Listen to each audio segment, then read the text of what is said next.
extend our warm welcome to everybody. This is the second of two sessions in our Happy Hour Autumn series looking at intergenerational living. We were delighted to be joined by Belong, Ready Generations and Adrian Hill Architects at our earlier session this month, where we look very much at practical issues in relation to intergenerational living. Today, it's a much more strategic look, and I'm delighted that we're joined by Stephen Burke, who's the founder and director of United for All Ages, a vast experience both in the later living sector, but also overseeing the work of the Intergenerational Housing Network. So Stephen, I'm going to hand over to you, and thanks ever so much for taking charge of this afternoon. Thank you very much, Jeremy, and to Sally and to everyone at the HousingLIN for hosting today's event. And can I welcome everyone who has joined us this afternoon. It's great to see so many people who have joined us from so many different backgrounds. As Jeremy said, I'm Stephen Burke, co-founder of United for All Ages, which is a think-do tank in the intergenerational space. I'm also now Chief Executive of the Hallmark Foundation, and this week we published a new report, Care 2030, which sets out a vision for the care system and how it can be transformed. United for All Ages has been running the Intergenerational Housing Network for almost 3 years now. And there's been a growing interest in intergenerational living, and that's continued despite, or perhaps because of, COVID. And there are some big opportunities, I think, in front of us now. The most obvious one perhaps is the changing nature of our high streets, but also I think a growing desire for people to be able to mix much more in their own neighbourhoods, as well as some of the drivers that were long established, like loneliness and the housing crisis. The focus certainly of the Intergenerational Housing Network now is very much on how can we influence the shape of our high streets going forward. We wanted to look at how we might turn this growing interest into real change and real action in all of our communities right across the country. And that's why we approached the HousingLIN to set about this particular webinar. It's much longer than a normal happy hour. Hardly a happy, it's a happy 2.25 hours in total, in fact. A bit of a marathon for those of you who watch marathons, about 2.25 hours, but it's going to be full of sprints. So I think hopefully some fast and furious presentations, some really radical thinking and radical ideas, and a mix of ideas, inspiration, but also practical advice. And I think what we try to do here is combine both vision with the money and investment that's needed to make that vision happen, and of course delivery, making it happen on the ground. Plenty of time for your questions and answers as well. Please do leave any questions in the chat boxes. And just to set the scene, in advance of today's session, Roland Carthouse and I wrote a blog for the HousingLIN about seizing the opportunities in front of us. So I'm very pleased that our first speaker this afternoon is Roland Carthouse. Roland is head of Matter Architecture. He's also an academic at University of East London, and is an advisor to the government's task force on High Street. So he's well placed to set out an opening vision this afternoon. Over to you, Roland. Thanks very much, Stephen. I'm going to try and be fast, but hopefully not furious. Let me just see if I can share my screen okay.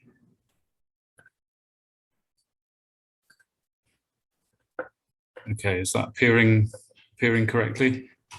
Yeah, that's perfect. Great. Well, thanks very much for the introduction, Stephen. So as Stephen said, I'm wearing several different hats, and part of the reason for wearing different hats is for these opportunities where they overlap with one another. So this is really an area of kind of multiple interests. And I want to ask the question, as we discuss in our blog, intergenerational high streets, if not now, then when? And really my belief is that these are two old ideas whose time has come, at least if maybe not for the first time, but has certainly come round again. And there's now a sense of urgency because I think the stakes are so much higher than has been the case in the past. The first of these, of course, is intergenerational housing. It's not a thing in itself, it's an idea about creating intentional communities of socially supportive interaction amongst all people of all ages and, by the way, of all backgrounds. I think it isn't necessarily something that's restricted to age only. And it's a delicate idea that requires a nurturing approach rather than a kind of social engineering. I think the schemes that have tried to sort of engineer these situations haven't fared well. And really the magic is in trying to kind of create a set of nurturing conditions that can allow these interactions rather than trying to force them. And the role of kind of architecture and design within that, I think, is only ever supportive. It can't make it happen. Sorry, I'm just struggling with my navigation a bit here. There we go. And the premise is one of preventative healthcare. It's about tackling loneliness and isolation, as Stephen was saying, which are actually now understood to be big killers in the UK. It's a need that's increasingly urgent. This is just a sort of fairly random sweep of the evidence that's out there, just to pick out two kind of examples that I think really hammer the point home, that loneliness can be as harmful to health as smoking 15 cigarettes a day, and that for older people, being lonely means that they're twice as likely to develop Alzheimer's disease. So if we think about the societal cost and impact just of those two effects, those two phenomena, we already understand the scale of the problem that we're dealing with. At Matter, we recently completed this grant-funded research project, which was all about trying to rethink intergenerational housing as how it can become a mainstream housing option. It's published as an online interactive publication at the web address that you can see in the top left corner there, matterarchitecture.uk/intergen. And I encourage you to look through it. There's a kind of wealth of information in there. And I've given other talks on this. I'm not intending to dwell too much on this today, but there are some key ideas that come out of it that are pertinent, relevant to this specific overlap of the potential of intergenerational housing to contribute to high streets. And at the centre of that is this key idea that intergenerational housing has to be genuinely embedded in its neighbourhood. It's in this idea of a sort of nurturing environment that's supportive of certain types of social interaction. It's relying on several overlapping specific components, and the website kind of analyzes those, takes them apart and looks at them individually before putting them back together. And these are really about different types of space for different scales and so on. But one key type of this space is about the interconnection with the neighbourhood, with its immediate context, via some form of public room or public space. And this is what has the real potential to offer something as a way of connecting into the high street, I believe. So the second idea is the old idea of multifunctional high streets. And in this Ladybird book style illustration, we see a lot of things that we're continuously trying to support in our high streets today. Sustainable mixed mode transport. There's an independent shop. There's an independent street food retailer. There's a cinema, and probably we're getting a hint of from the smokestacks out of sight. There's probably some manufacturing and perhaps clerical uses as well. These are all things that combine to make up the high street historically. But today, many of these things have been squeezed out of our high streets, or are continuing to be squeezed out of our high streets in spite of our best efforts. And that's creating a less rich and less diverse high street, and it's making it more vulnerable, less resilient to the kind of changes that we're seeing at the moment. A monofunctional high street comprised of big chain stores is not able to adapt and change in the way that high streets historically have.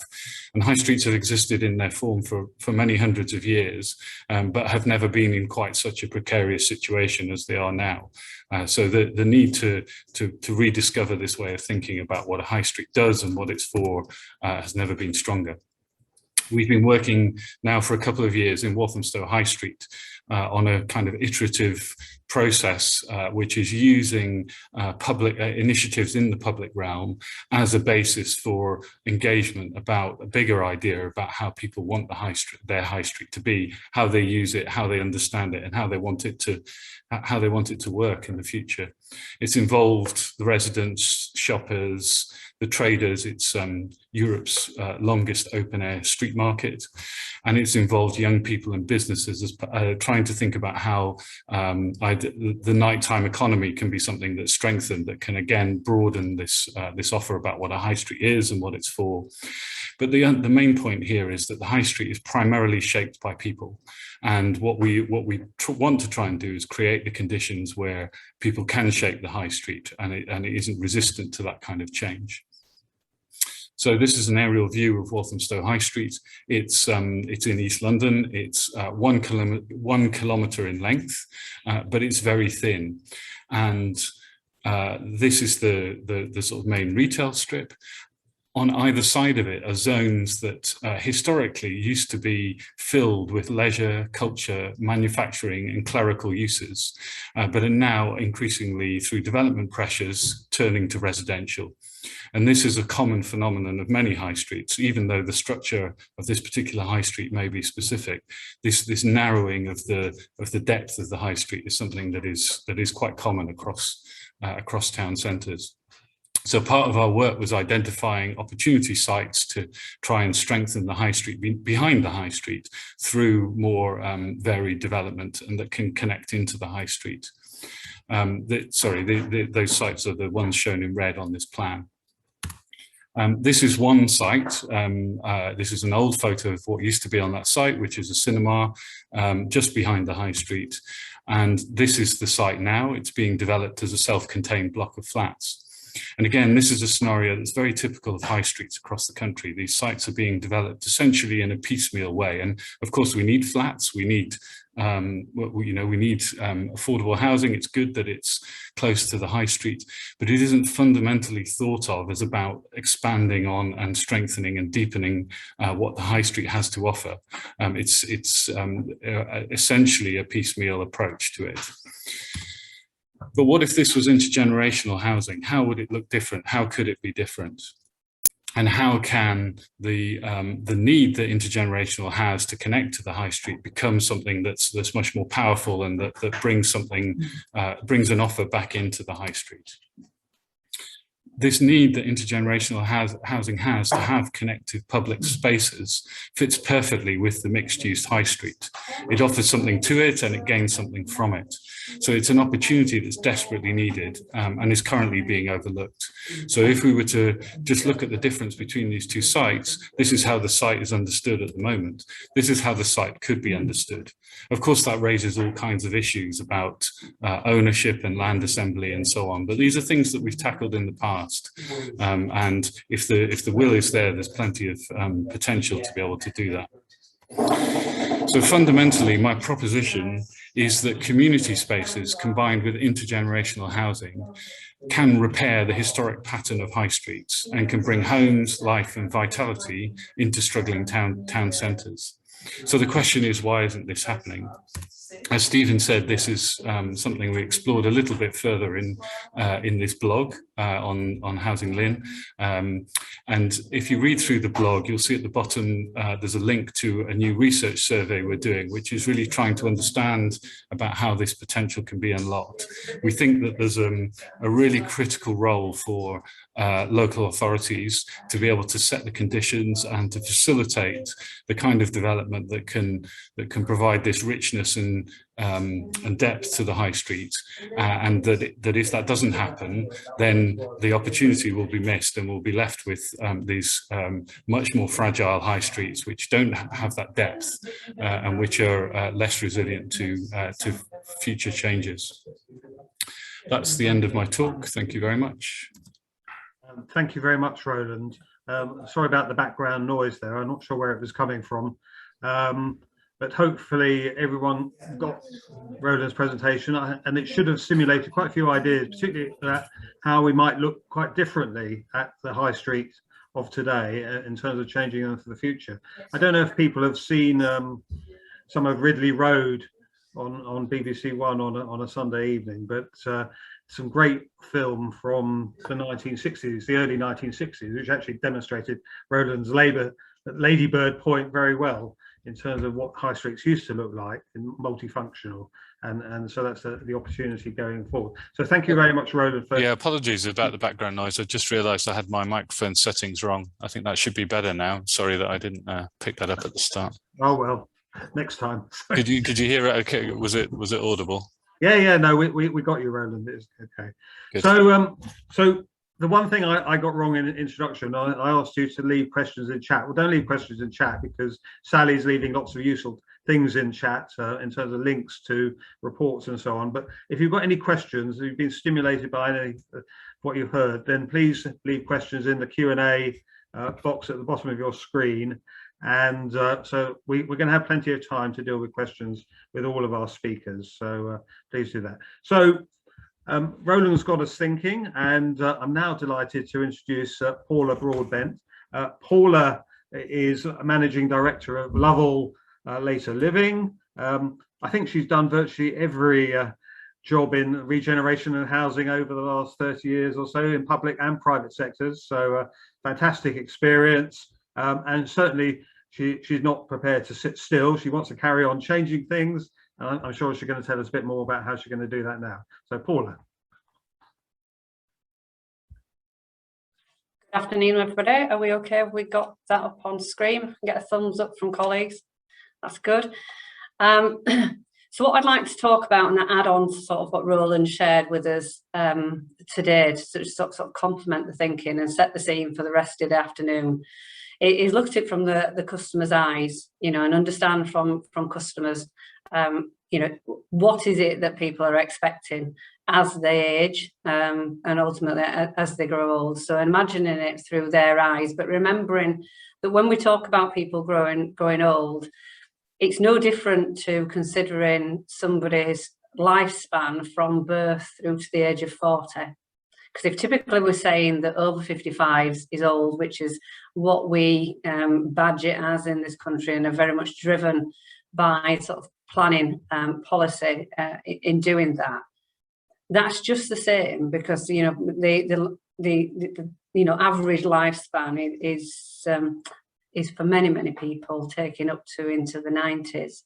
So you wouldn't be expecting somebody who is just starting their children at nursery to expect the same thing that they do when the children have grown older and starting to move on to college and university, etc. When the potentially in the 40s going into the 50s and other 60s. So why do we expect that people from the point of view of growing old what have the same aspirations? And so this is where intergenerational opportunity is absolutely key. And for those of you that know sort of my background and my career, what I've always been very passionate about is creating opportunities for communities to be developed within communities. And when we talk about communities, it's not segregating people by age or by race or by sex. It's completely breaking down the barriers around diversity and absolutely looking at it from what is the opportunity and what are the opportunities that we should be creating.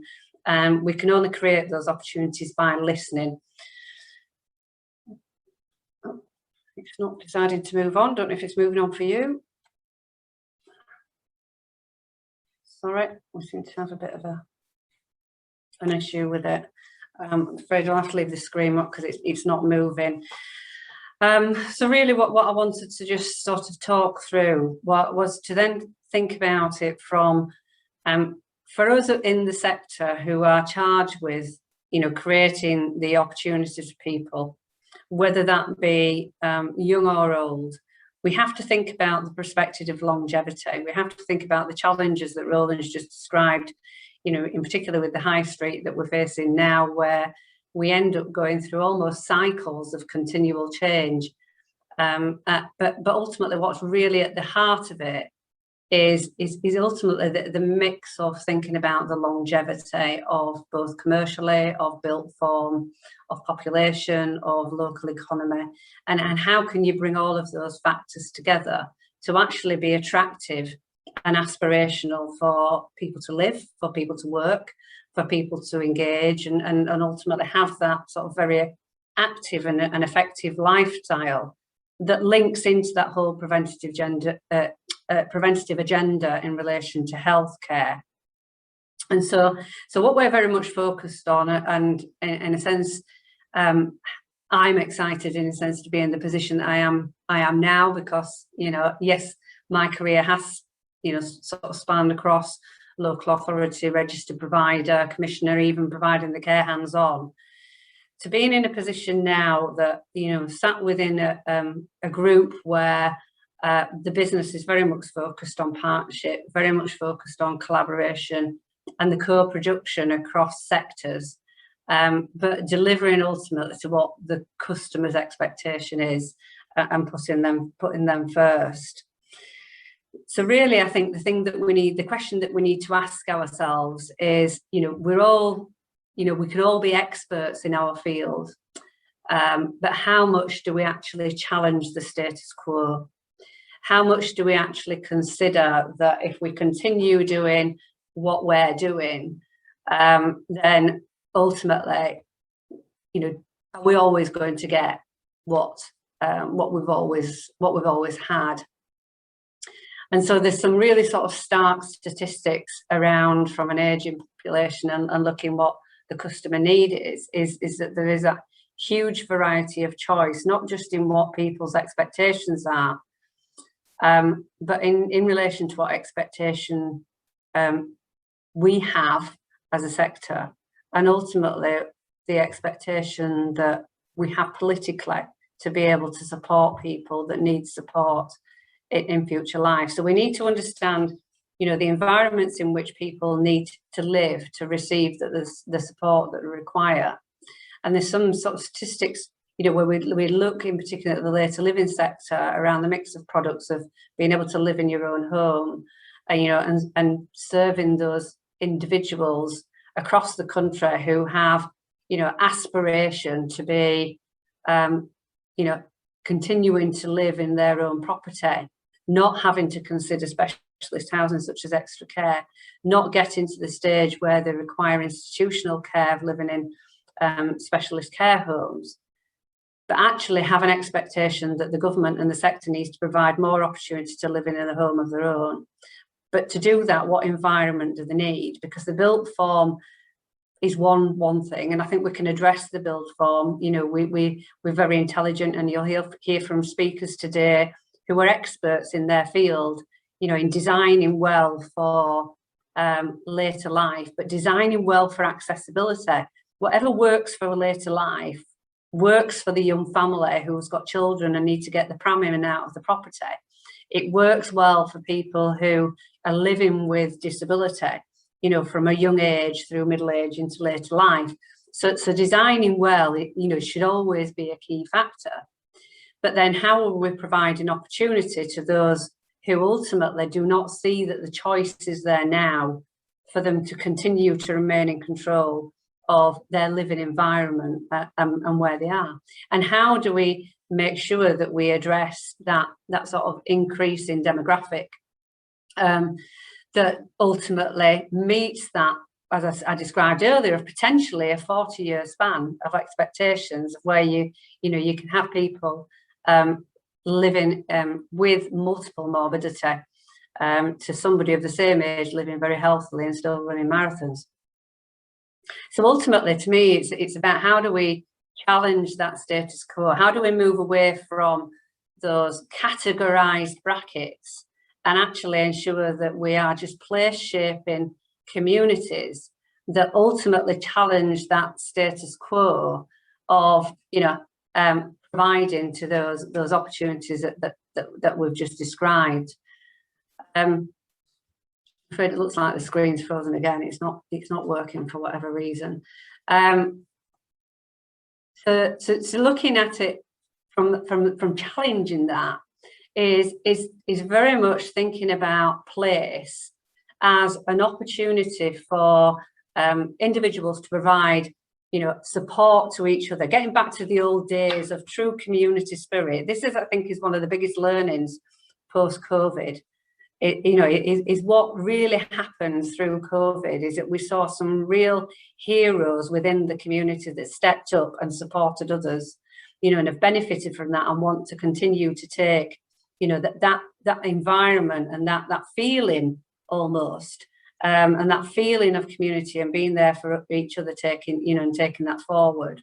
So I think there's a real need here that we do need to challenge the status quo. We do need to challenge the silos that we can very easily drop ourselves into, of that we have a particular function within the sector, or particular function within the commissioning body, or a particular function within the community in which we live. And how do we bring that together, and how do we collaborate and work together to, as I say, create the communities within the communities. So I think these are sort of the key questions that I think we should be asking ourselves today, and we should be looking to draw on the examples that are going to be presented today on how we can make this happen.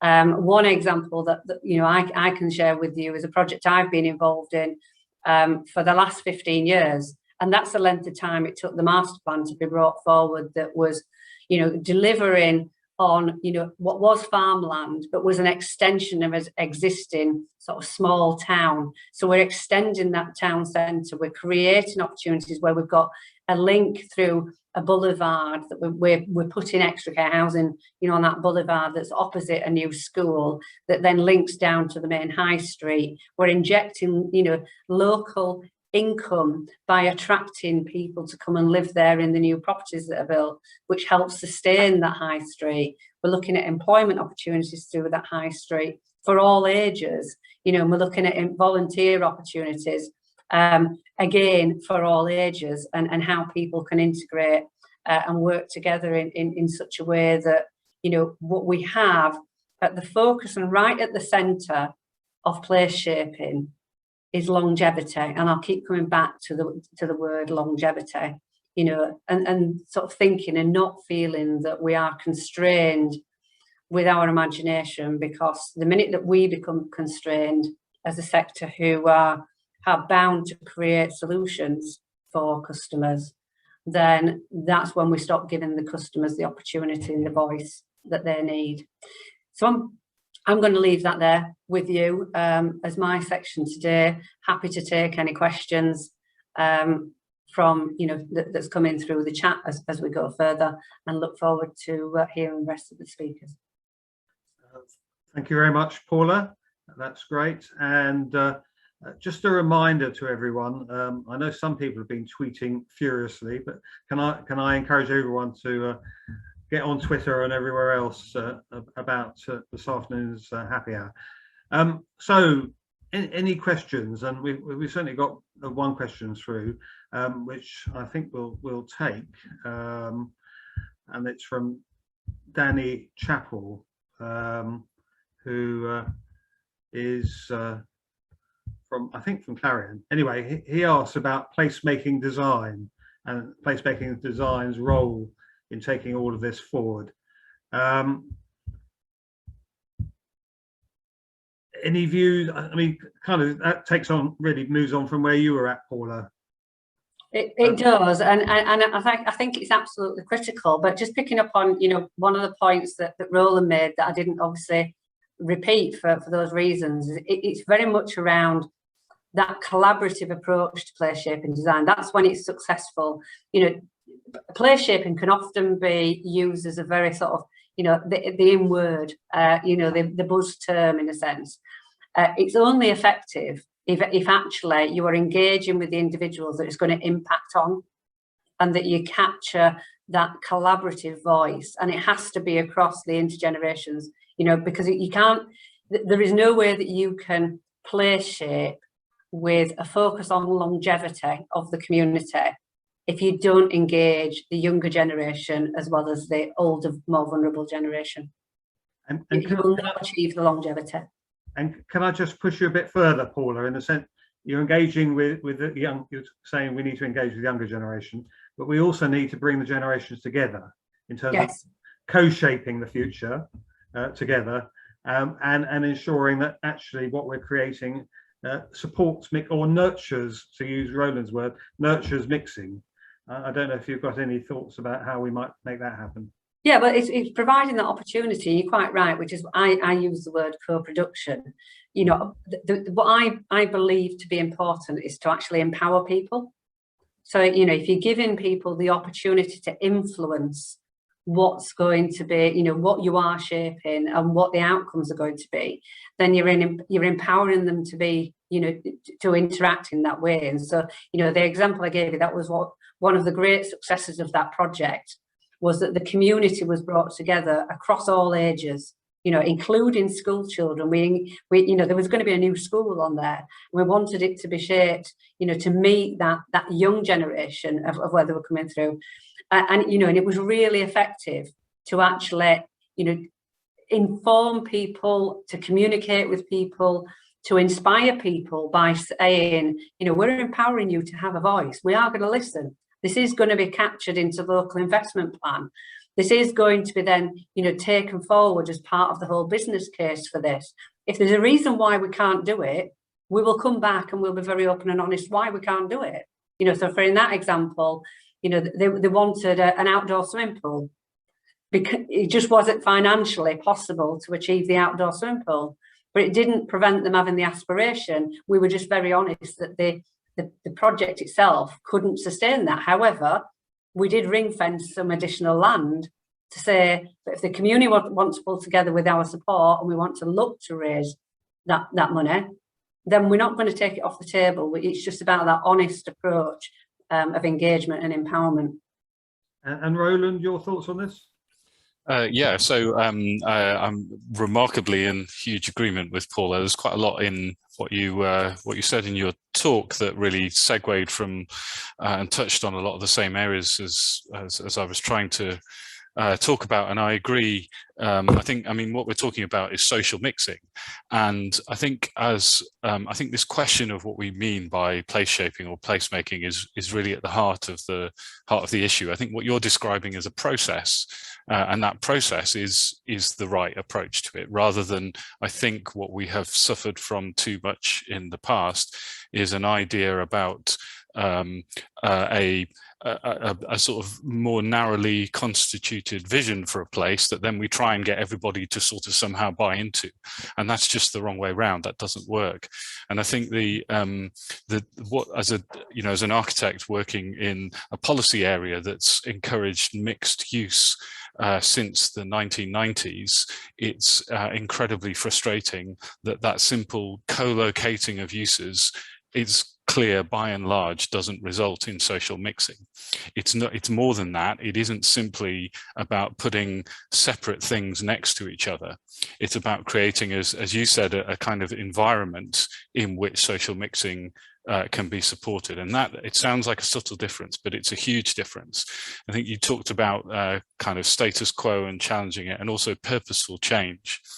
The stuff that I'm doing with the High Streets Task Force is quite relevant here, because what I'm encountering is I'm essentially being parachuted into situations where a very wide group of stakeholders are trying to create change in their place. And what I'm coming in very naive, not knowing anything, you know, not knowing the ins and outs of that place or the politics of it or so on. But what I'm finding is that there isn't a coherent process for exploring what that future place could be, how it could be constituted in the future.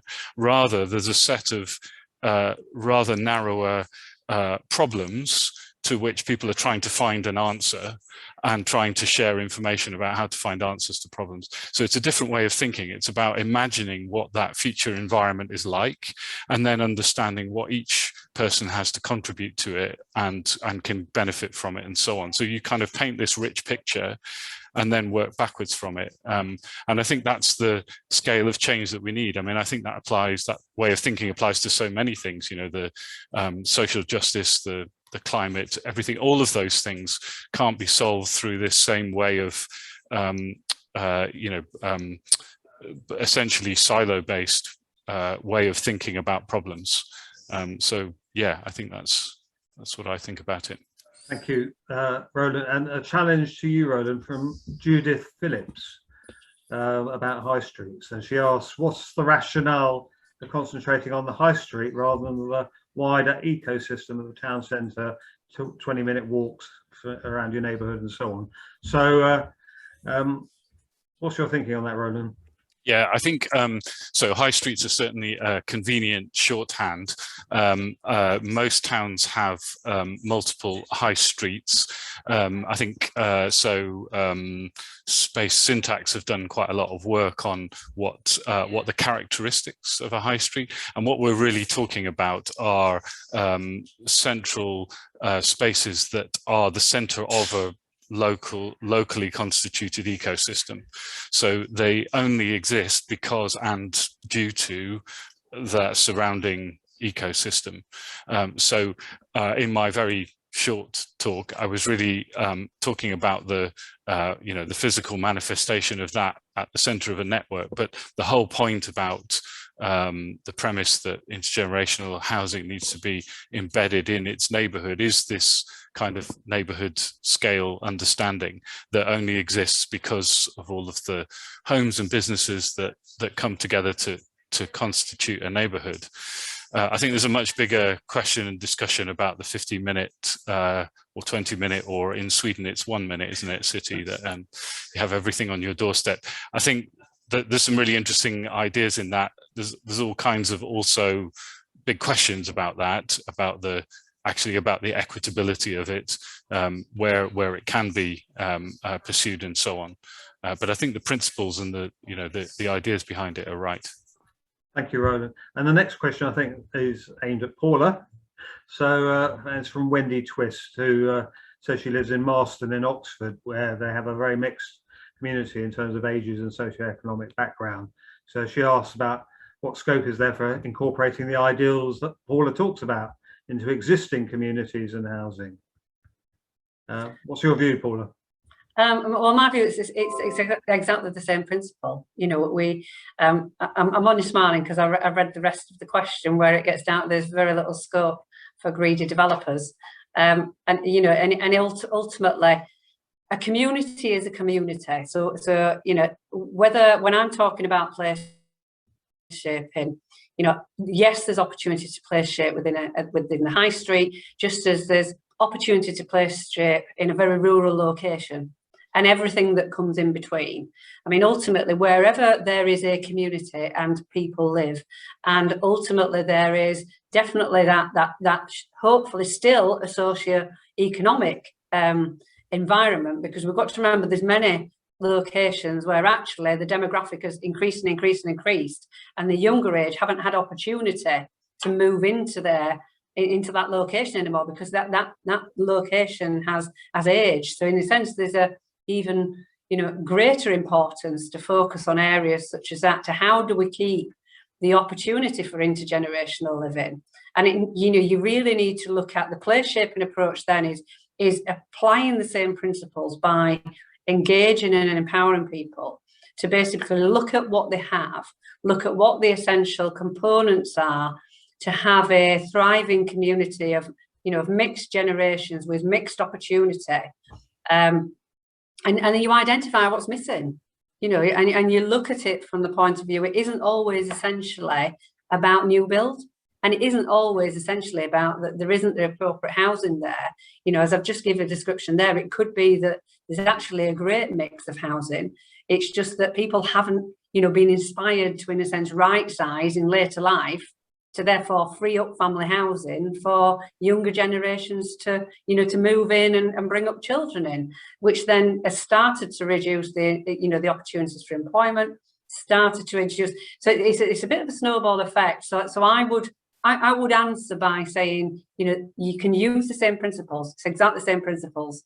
You're just applying it to something that's existing and working out what needs to be done. Thank you both. Just one final question to the two of you, to both Roland and Paula, before we move on to our next speakers. We've had your visions, which have been fantastic. Thank you for sharing those. What one thing do you think really needs to happen to make those visions more of a reality? Roland. Sorry, hit the wrong button there. I think that the answer is that local authorities are the organizations at which the scale of all of those things in the neighborhood come together. I think a lot of what I was going to add on to what Paula was saying there is that the provision of spaces that people can socialize in outside of their homes is crucial to any form of social mixing, and it's protected and allowed for in planning. And planning has a role in ensuring that those spaces exist, not just in new developments, but continue to exist in old developments. So all of the repeal of planning through permitted development and so on is retrograde in that respect. But I think that I think that what local authorities can do is align all of their various objectives and looking at each individual place through the great powers that they have. They can then drive in the investment and the the energy that's needed to make this happen. We've done it before in the past. It's taken different forms, but now it's it's a once in a generation opportunity, I think. Great, thank you. And then Paula? It's partnership for me, all the way down the line. There is no one organisation, no one sector that can actually do this on their own. And so therefore, the way that we're going to be successful in change, in challenging the status quo, in creating these better environments and communities is through partnership. It's partnership around facilitating, delivering, investing, and it's partnership in relation to co-production and empowering. Brilliant. Can I thank you both very much for your contributions and for dealing with all the questions, including my own. And you have led us nicely into the next speakers with your answers just now in terms of partnerships and local authorities leading the way and investment. And put it with no pressure on Tim and Andrew who are going to follow, but we're going to hear from them both about what, as the old saying is, follow the money.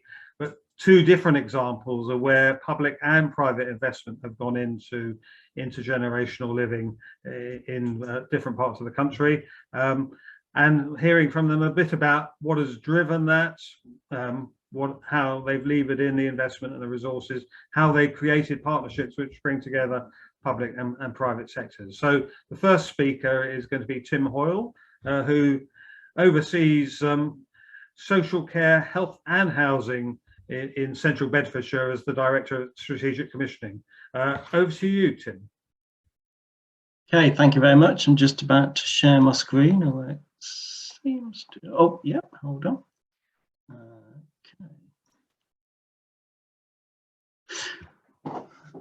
Okay, so good afternoon, everybody. Yeah, there's a bit of definitely the gauntlet thrown down there in terms of the role of local authorities, which I'm somewhat hesitant to pick up, but I'll do it. I'll give it my best shot. Hopefully you can see this, and once again, we do seem to have a problem that I can't move it on, but just let me try. Oh, here we go. So first off, just a little bit about Central Bedfordshire, for those who aren't aware of it. We are a kind of a relatively new unitary formed in 2009. And we've got quite a mixed population, the rural parts of the north and quite an urban part of the south, which includes the towns of Dunstable, Leighton Buzzard, Ham Regis. But in the north, we're kind of talking about generally smaller market towns. Probably the other key thing is that we are identified for a significant amount of growth over the next few years. So we've got quite a growth agenda, and that's something that we've able to use in terms of bringing forward new ideas around accommodation. Since we've been formed, I think we've had a fairly consistent approach to both housing and social care. And as was said in the introduction, the directorate that I work for is called Social Care, Health and Housing, and includes all of our social care activities and also our housing delivery through. We do have our own housing stock through a housing revenue account. We also work with housing associations. The only thing it doesn't include is the strategic housing kind of agenda, but who knows, another reorganisation, and that could well be within the directorate as well. And so these are the kind of some of the features, I think, of our approach. So one of them, and I'm probably preaching to the choir here, but certainly understanding that the really important the contribution that housing makes to health and well-being, and that's, you know, others have already mentioned it, but I think it's one of the things that's critical. And whilst now, I think, having been saying it for a few years, I think it's accepted. This was a pretty novel idea, you know, five to 10 years ago, but I think it is one that now gets general acceptance. The same way that the idea of loneliness is something that is a public health issue, not a social problem, if you like. So I think those two things indeed go hand in hand. As a very mixed economy in terms of our makeup, we've always looked at the whole market, not just those who need some kind of public support. We've got 76% owner occupation in central Bedfordshire, and whilst we do have areas of deprivation, we've got quite a significant, you know, kind of rural population as well, and, as I say, high home ownership. And I'll talk about it in a bit more detail, but also looking across the, you know, the entire continuum of how we might meet people's needs, from the general needs housing right the way to care and nursing homes. And I'll talk about these in a little bit more detail, but a general, a real understanding within the council, and this is at a member level as well, that we do have some assets that we can use, and that includes land that the council owns, and that fits in with the growth agenda as well. But we're also keen to work with the market and develop the partnerships that were being talked about. And we're not wedded to one kind of delivery model. We're looking at lots of different ways of delivering things. So I'm going to just whiz through a couple of things that we've done over the last few years, which I think have helped us move things forward. But these are more the kind of steps to where we've got to today rather than the future. So one of the things we did a few years ago was develop an investment prospectus, and that really set out our stall in terms of the development of housing for older people. We tried to make it something that was attractive to the market, and it also, as well as looking at housing, it looked at care homes as well. And that was something that I think was quite well received. There's just a couple of pages I've taken out of it, which the idea was being that it's quite accessible document, something that people would find useful, and as an indication of what the council's agenda was. One of the things that we also did subsequent to that was we realised that we needed a bit more data, a bit more evidence around the housing needs of older people. So we commissioned some specific research, and we did that in the knowledge that what we wanted to try and do was influence the council's local plan, which was in its form being formed. And we looked at those at the areas that you can see on the screen. Did a survey of I think it was 600 people, done by an independent organisation, and done in a way that was robust enough to kind of to be understood by and accepted by the planning system. I'm not going to go into a lot of details, but you can still access the report, and it gives some interesting information, very similar to some of the information that's presented by other speakers. Just a couple of the headlines though, and this is for me, I come back to this probably still at least once a week, in terms of looking at those older people and the idea of downsizing. Then essentially the market kind of split 50-50. That's the way I look at it.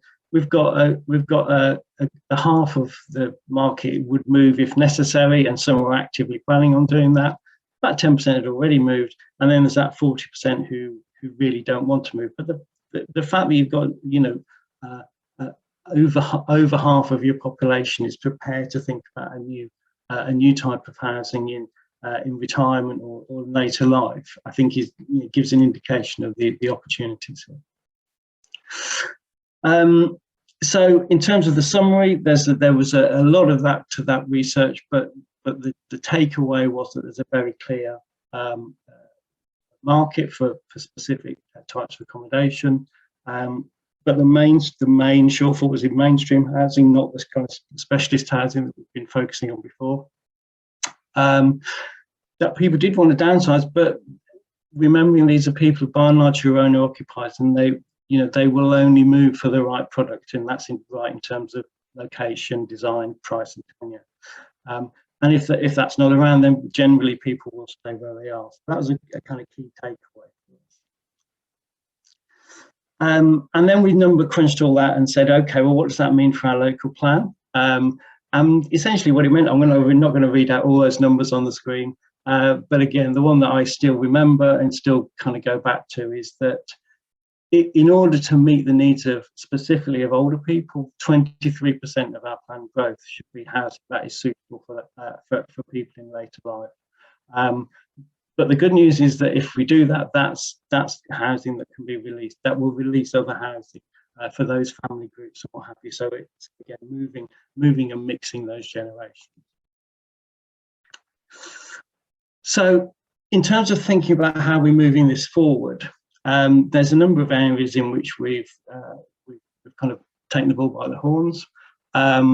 So in no particular order, we've committed land from our housing revenue account and funding to develop affordable homes across central Bedfordshire. And again, that's something that sounds a bit obvious these days, but it was pretty radical 10 years ago when many authorities had already divested themselves of their housing stock, and the opportunities for local authority housing organisations, the HRAs, to invest were limited. Now that's changed over the last few years. So we've reinvigorated our capacity to deliver new housing from within in the affordable sector. We've also committed land and investment to non-housing capital schemes. So from the general fund, so things like care homes is the obvious one. We've also recently formed a housing company. Again, I know other authorities are thinking about this, to develop open market homes on council-owned land, especially where the market itself perhaps isn't delivering what is needed. And again, I can talk about that later. One of the questions, I think, kind of referred to that. Similarly, we formed a care company to deliver personal care, and we'll focus on delivering care within those accommodation-based services. But we're also developing and continuing our relationship with other providers, both in the public and private sector. And we've got a couple of schemes that are coming through one with a general housing association and one with a specialist. As those growth areas come forward, I think one of the key things for my teams are that they must take part in that master planning, those master planning processes and the planning for real activities that will accompany those growth areas coming forward, and make sure that we've got this kind of multi-generational idea on the agenda.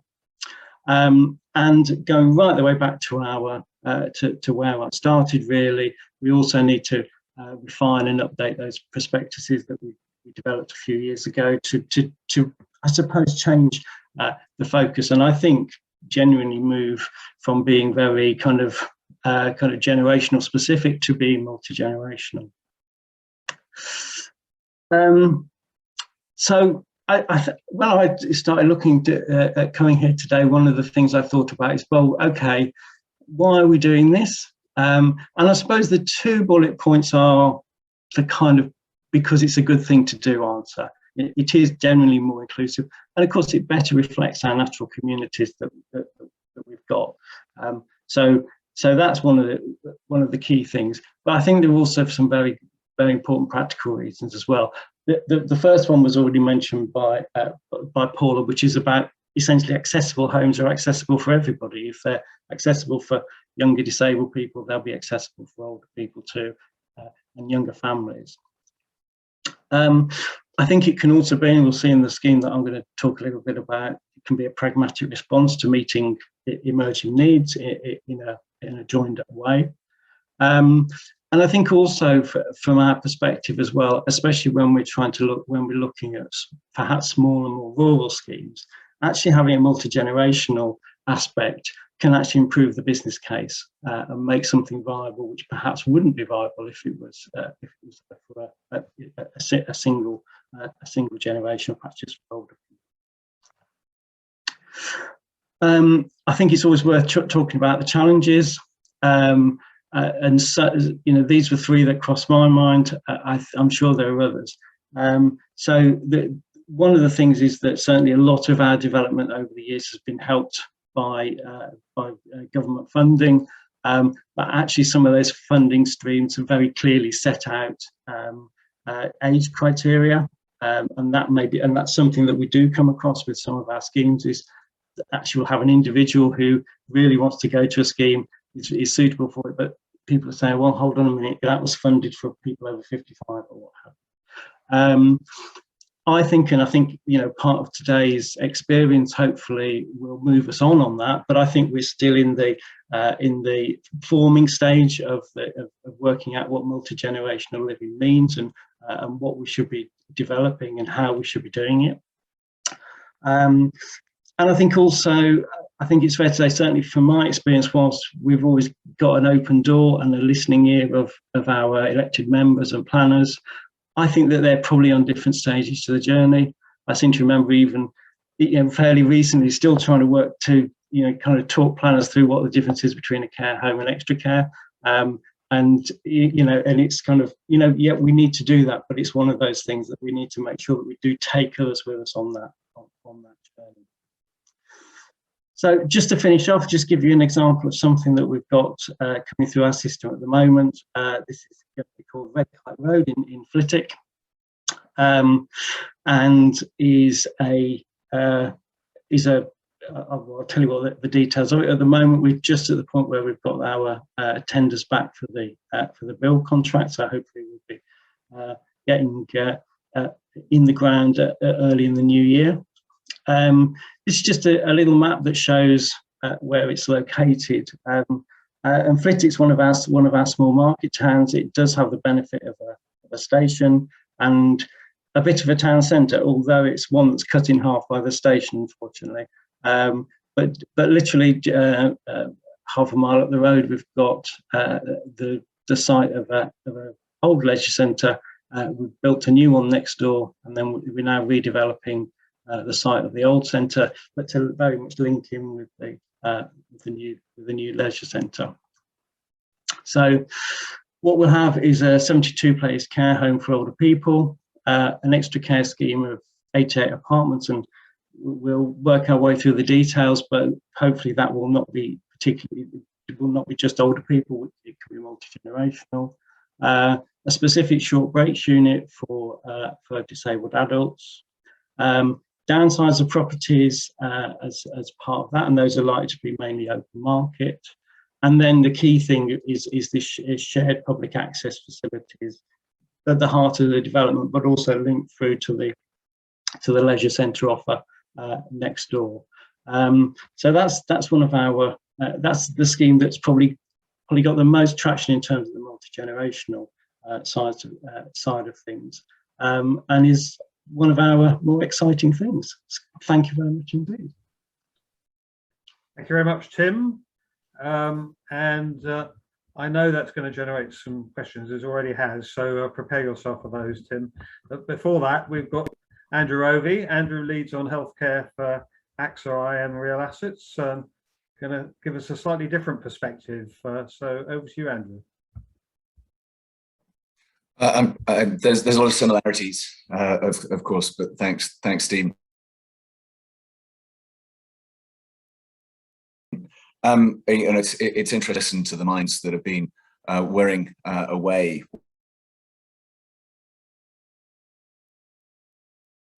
Well, I've just been trying to be. So a little bit of background. I run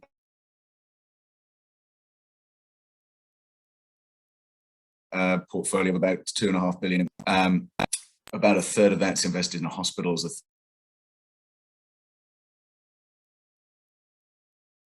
third in care homes, and the balance is years back in the UK in retirement villages. And that's really sort of the most. I have no answers to how to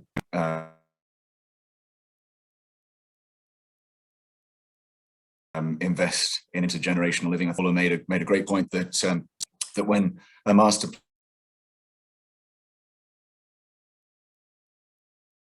plan takes 15 years to fruition, that is an extraordinarily difficult timeline for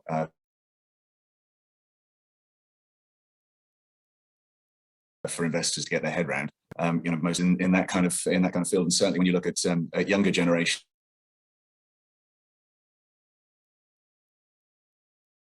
coming through, the idea that they'll be their lifetime, you know, gives a sense that 15 years is actually you know, just too big a span to get your head around on an intergenerational level.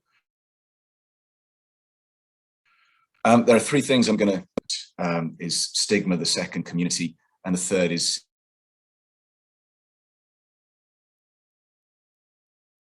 net zero carbon. Try and do that from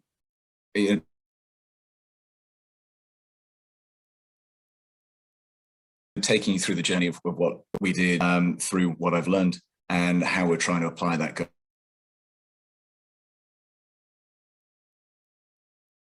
going forward.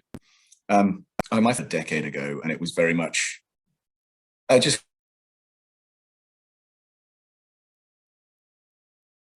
co-locating really an older community across from a primary school, and in a very, very humble way. I thought that gave a physical movement of the people that I thought would be living in my space and how they'd interact with the space around. But that was, you know, that was the concept of getting people out of their homes on a care basis with the community around them. You know, to me, this is all about, I describe healthcare as the second largest Ponzi scheme we run in the Western world.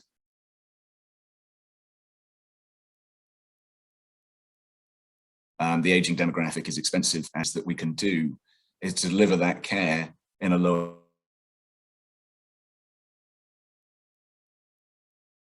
cost setting. And for me, that looks like into an institutional setting. So making that happen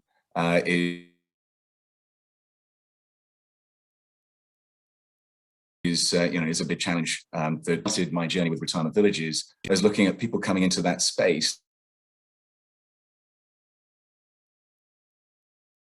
as people with need, and you know, it's done when the push is bigger than the pull. And this is the first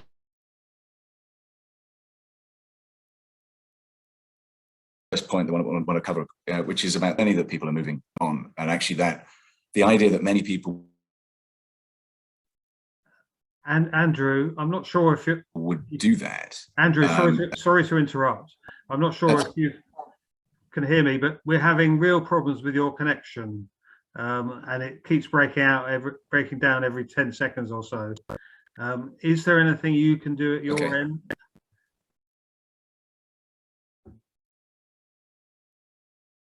I can sue my not a whole deal. I can try and shut some things down.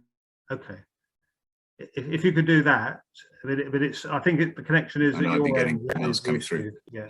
Okay. Thank you. Yeah. No. Definitely.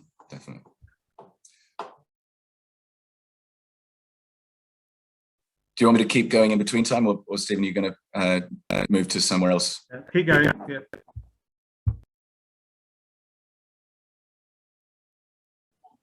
Yeah. So you know, is you know, significant challenge to overcome is the key point.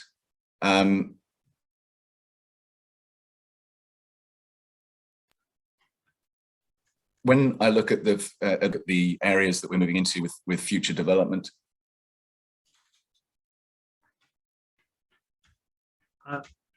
Andrew, I've just got my unstable. That's all right. I'm very sorry. We're losing so much that it's just difficult, I think, for people to follow your. Let me. I think perhaps Andrew has gone off to try and deliver the rest of his presentation from somewhere else. Tim, are you still there?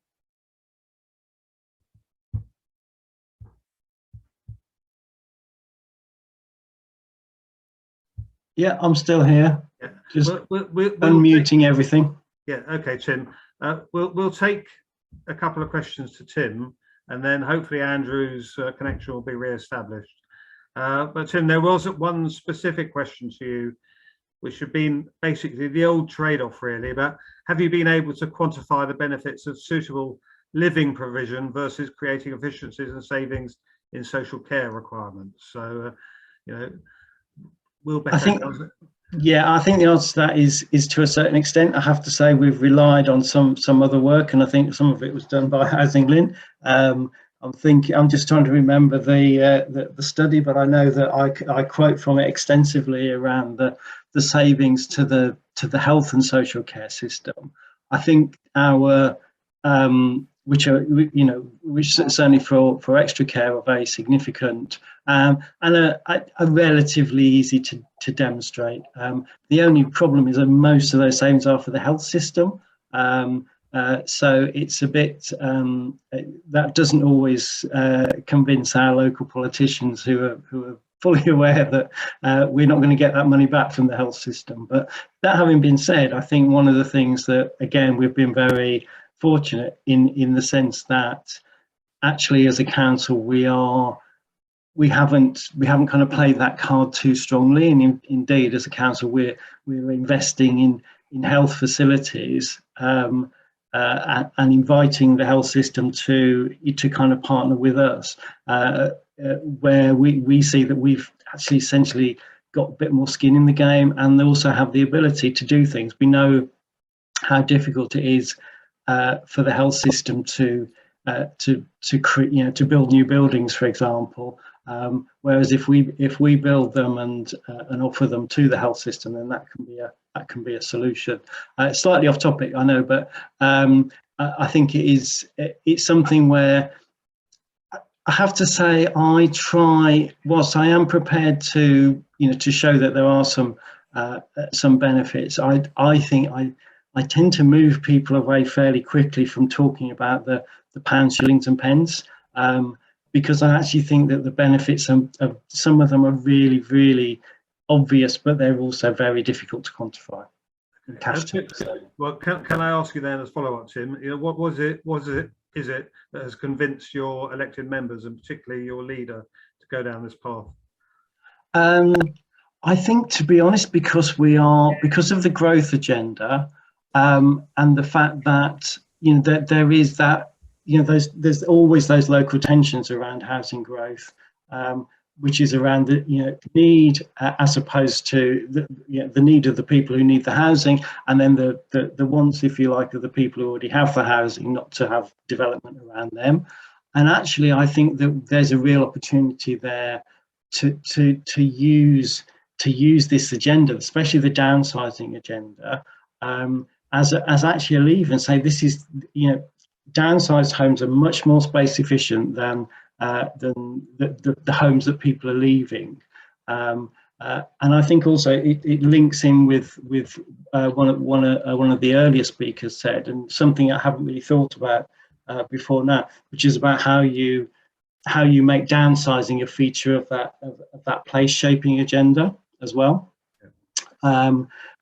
Generally, I think if we're talking about housing for older people, I have to say the demographic of our elected members means that they're, it's something that they're kind of familiar with from a personal perspective, shall we say? Let me put it that way. But also, I think it is something that they do, as I say, they understand that there are some wider benefits here, definitely. Thank you, Tim, and thanks to Jessica Noel-Smith for that original question. Andrew's back with us. Andrew, can I suggest you focus on those 3 key points that you wanted to make in about 5 minutes or so, if possible? Thank you. Absolutely. So coming on to community, third, second point, what we're developing now in West Byfleet, for example, is some historically our communities were rural or peri-urban. This incorporates a public square, a library. I've got my unstable internet connection. That's not helping very much in this. I'm afraid, Andrew, we've lost you again. So very much public space we keep losing you, Andrew. I'm sorry to. I think we'll just try and do some questions and answers and see if we can get you through that. And sure. I do apologise that technology, well, or broadband or whatever else has let us down. So hopefully you can stay with us, Andrew. And got some more questions for Tim. If anyone has got any questions, please put them in the Q&A box, or some people have put questions in the chat box. Tim, you were talking about updating your original prospectus, and can you tell us a bit more about how you've done that and what you've changed? I will when I've done it. No, well, I haven't. We haven't done it yet. I think it was one of those things that, you know, what we developed. Actually, although it took a long time, we didn't spend a lot of time planning it. We just basically did it. We didn't. It was focused very much on older people, and it actually only focused on two areas of housing. One was around care homes. The other was extra care. So the next version will certainly will broaden its focus, and we'll look at the whole gamut, all the way from mainstream homes, because we do have a very clear message around mainstream homes that we want to give to developers, and continuing through extra care, including housing with supports or sheltered or schemes, which is something that again we didn't spend a lot of time on in the last one, and also kind of refreshing where we're at in terms of care homes, especially post-COVID. So I think that's the main kind of that will be the main difference in terms of its content.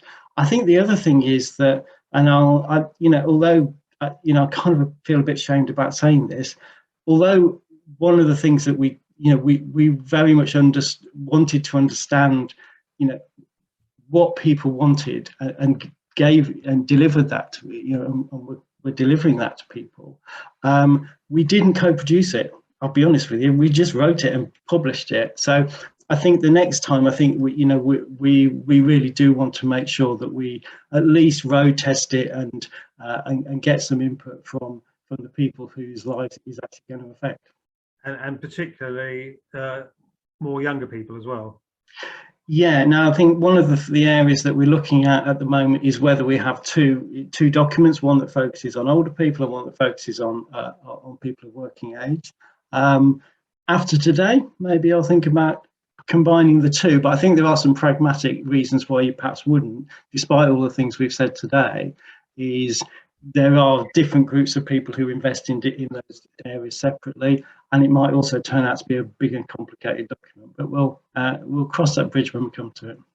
But combining it would be the true approach, really, I would have thought, to making this happen.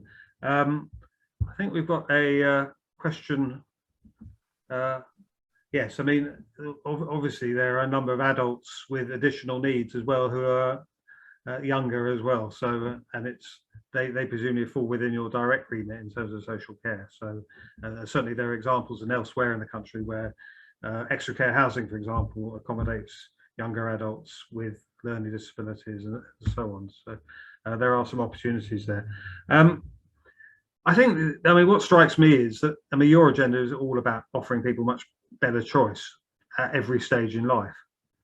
And at the moment, the housing market doesn't provide that, really.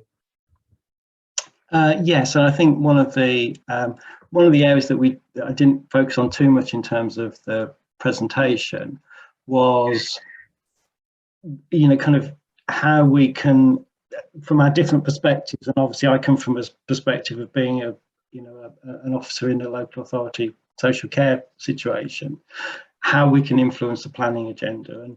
And I think that having been through, run the gauntlet of this over a number of years, I think one of the things that there is although it takes a long time, it takes a lot of effort, and sometimes you don't get what you want. I think there is a real message that people across all sectors need to engage with the planning system. And that, as I said, planners generally do want to hear, what we want. They want to understand what communities need, but they also know that when push comes to shove, they can end up in planning appeals with some developers who can afford some very expensive lawyers. So they also know that we need to have the evidence base, and we need to have the policies in place that are supported by an evidence base, and that's a hard job, no question about it. But I think if the sectors work together, it's achievable. Yeah, thank you. So reinforcing Roland's point about the importance of planning and planners. The two final things. One is the kind of timescale involved in all of this. And we talked about 15 years earlier. I mean, how long have you been working on this plan? Your first prospectus? The first prospectus was issued 5 years ago. It took us about a year to write it, but essentially we were writing down, we're putting in words what had already kind of informed informally as council policy anyway. I think that and then we also worked out that we needed a bit more evidence base behind it, hence the work that we did subsequent to that. So I think I think it's always a difficult one, this, because I think you can plan too much and you've got to do a bit of doing as well. And in a sense, we started doing before we started planning, and we only realised we need to do the planning bit afterwards. So I think it is an iterative process. I'd certainly, I think one of the things that we, especially as council officers, sometimes pretend that everything is completely rational and planned, whereas actually when we're talking about developing land and all that kind of stuff, it's often extremely opportunistic. We can do, interestingly, the site that I probably shouldn't say this, actually. I don't know if I should. I don't think we're going to do it anymore. Shall we say there was certainly talk about half of the site that I just showed you being sold off for a supermarket. Now I think we've managed to push that onto the back burner, but so there's always kind of things that come through the system that are going to be challenges. Another one is we had a school close, and it's in a year or so ago. It's in a brilliant site, and if we get the Secretary of State to say yes, you can redevelop it, then we've got a fantastic site there for some housing, some intergenerational housing indeed. So it's about having that. It's that combination of being both methodical and opportunistic. Yeah. So thank you very much for your honesty there, Tim. So that's very helpful. And it is the reality for any local authority working in this space.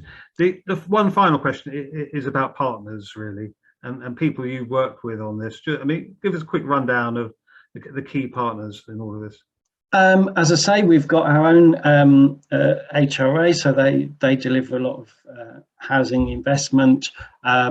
We've got prior to the formation of the council, the previous council, half of the area had divested itself of its housing stock. So we've got a large housing association, there's a lot of mainstream housing, that's Grand Union.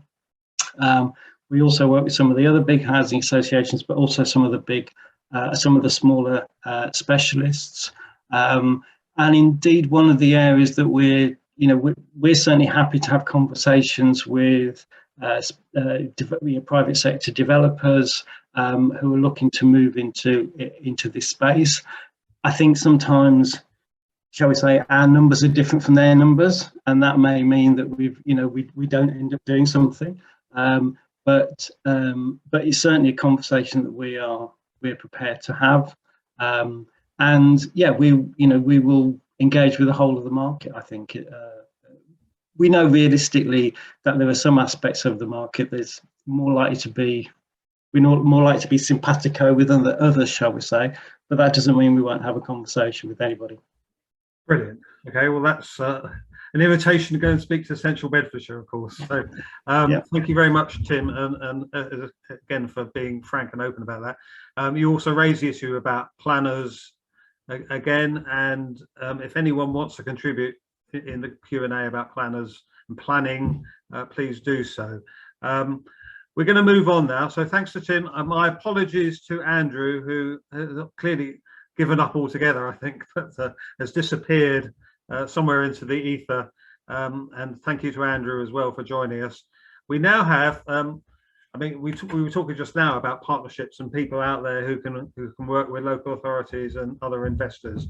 And so I'm very pleased we've got a three-way presentation. So Manisha Patel, Director, and Jenny Butchie, who is the Manisha is senior partner, aren't you, Manisha? Sorry, and Jenny is the director for PRP Architects, and Manisha is also working with the Mayor of London as one of the Mayor of London's design advisors, and we've also got Paul. Paul is from Clarion Housing Group, obviously the largest housing group I think in the country, Director of Regeneration. So got a three-way presentation, so I hope we have no technical problems here at all, and I look forward to hearing from the three of you. Over to you, please. Thank you, Stephen. Jenny's just going to share the slides. Yep. So designing sustainable multi-generation neighbourhoods. I mean, that's something that we at PRP and Paul from Clarion, we tend to do, I hope, naturally, and that's, I think that's very much because we're very people focused, and that's what is at the heart of this. Next slide, please. And creating those kind of multi-generational neighbourhoods, it takes so much in terms of what you have to think about, you know, the health and well-being, design standards, energy, air quality, ecology, biodiversity, the community engagement, volumetric now, movement, transport, cost, future climate change, building regulations, fire safety. All of these kind of things that are the ingredients also comes in with you know, the types of homes that we'll create. Is that at density, or is that lower density? Is it within a city centre, or is it within a rural area, or an extension to a neighbourhood? But the key ingredients are very much important to us about creating placemaking, with the balance of open space at your doorstep, a place where communities can congregate. And I think the earlier presentations in terms of those key ingredients very much stands in terms of how you're bringing people together in a sustainable way. Next slide, please. But it really started getting me thinking about what the priorities for people are, because this is about people of different age groups, people from young to the older generation. But, you know, what is the older generation? What is the younger generation? And we just started looking at what people really desire, require proximity for young people, you know, to go out and enjoy the proximity to work, to be near friends, affordability. Next slide, please. And for families, what are the priorities? Priorities are for childcare, proximity to family, good schools, work, affordability, and, you know, and there's a different way of working now. So that comes into the ingredients for every single age group. Next slide, please. And then the priorities for elderly, luckily for us, that from a master planning point of view, because the work that Jenny does and the work that the team I work with does, you know, we do all forms of housing. And so understanding, you know, do people really want somewhere quiet, or do people want proximity to family as an elderly person, shops, facilities, affordability? Next slide, please. But at Trouble Manor, we started questioning this, and actually it was different age groups. they all had similar desires, you know, to be near facilities, to be near shops, to be near open space, and have the choice of housing.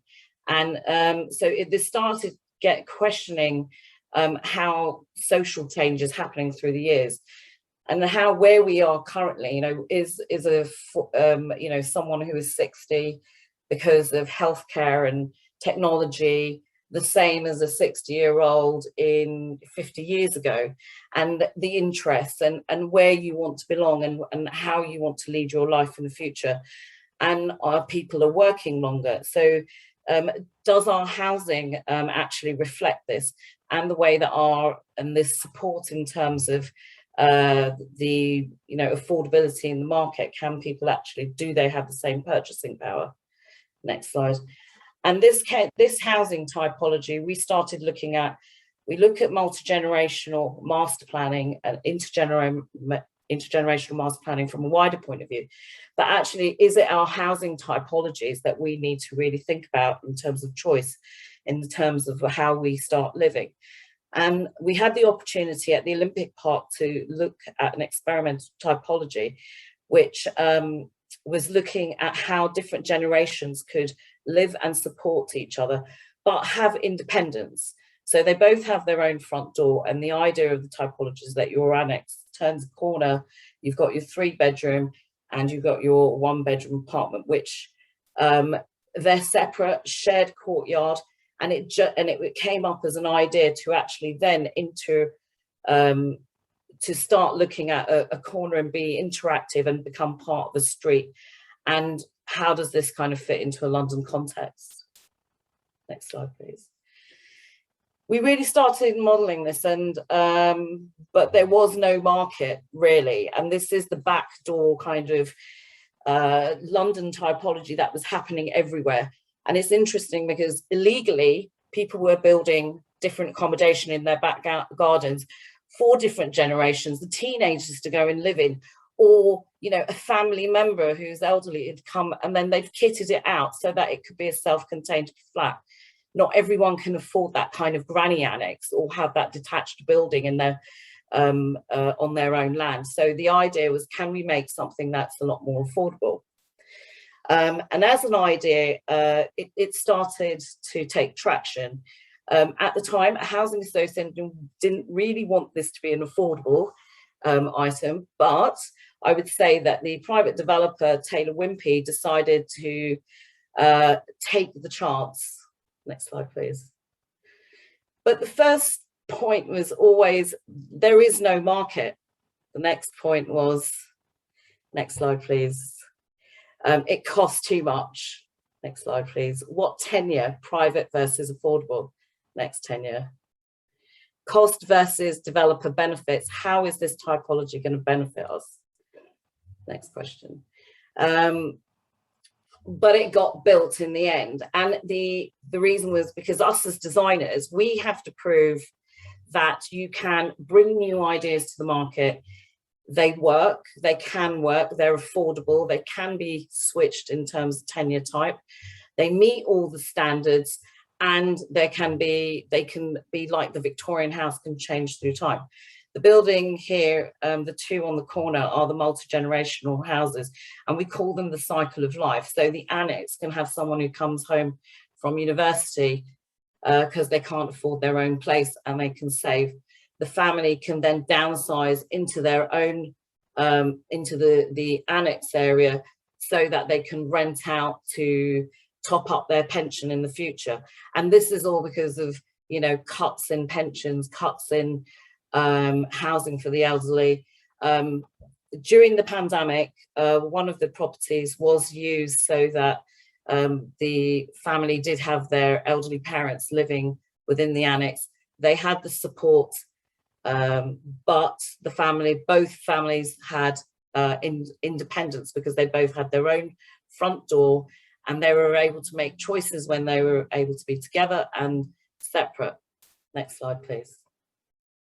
Just gives you an image of how this works with the two separate front doors, and then the shared courtyard, and then the support mechanism in terms of helping with childcare, but also affordability for the future. And the developer from Taylor Wimpey decided that he was going to buy one, so he bought one, and it was because his mother-in-law was driving him crazy, so because she was going to come and live with him, and he decided it would be great to have family close but still have that separation. Next slide, please. So it's independence with support. Next slide. Next slide. But this got us thinking about what happens in urban living, and through the pandemic, we started looking at how typologies can families actually share spaces, because not everybody can afford to buy larger and larger properties, and can one generation support another generation. This was just thinking in terms of, if you were in a flat living, could one apartment and another apartment share an amenity space like a large balcony? Can then this be separated off so that both are rented out as separate units in the future? Next slide, please. This gives you an idea of how that would work in terms of the courtyard, combining flats. Next slide, please.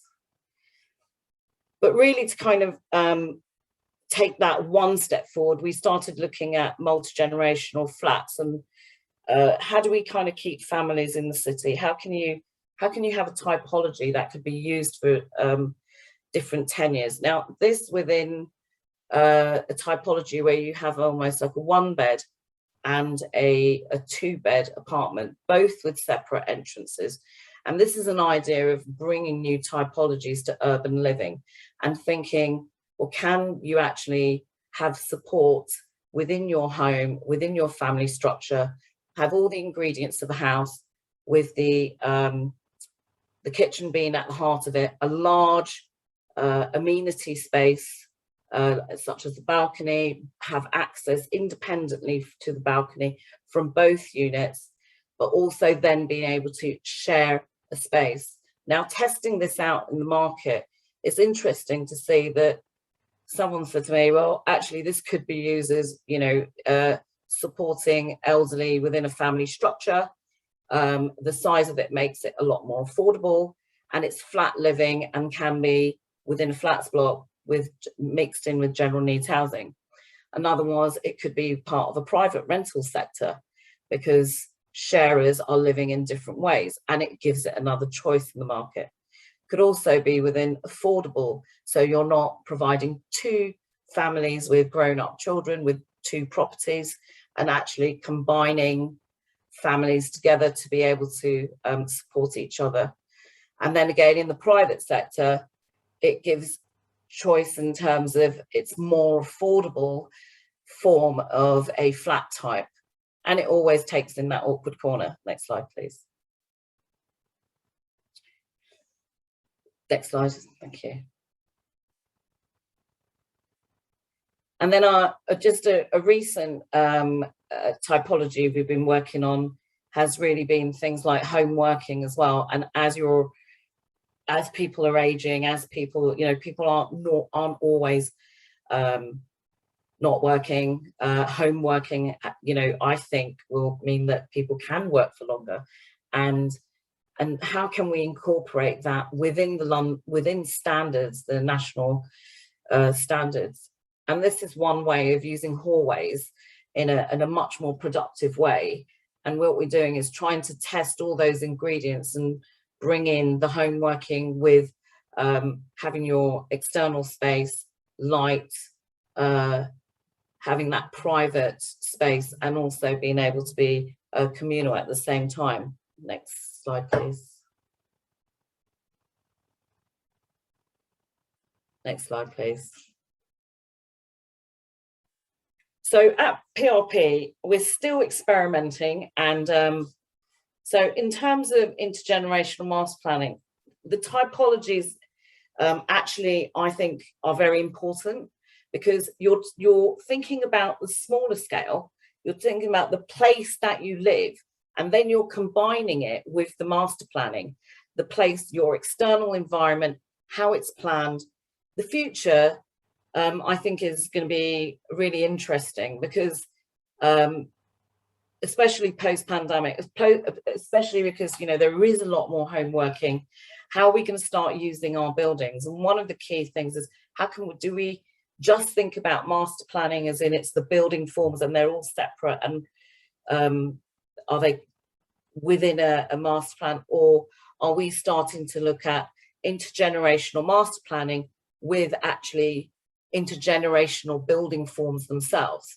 And the reason why I talk about intergenerational building forms themselves is there is a typology we're working on, which is called the inclusive sorry, inclusive typology. Now, this typology actually combines all of the current standards that are there and starts to look at how do we create a common flat typology with choices, but actually a 1-bed, a 2-bed and a 3-bed. And how do we kind of make that into a universal typology or an inclusive typology?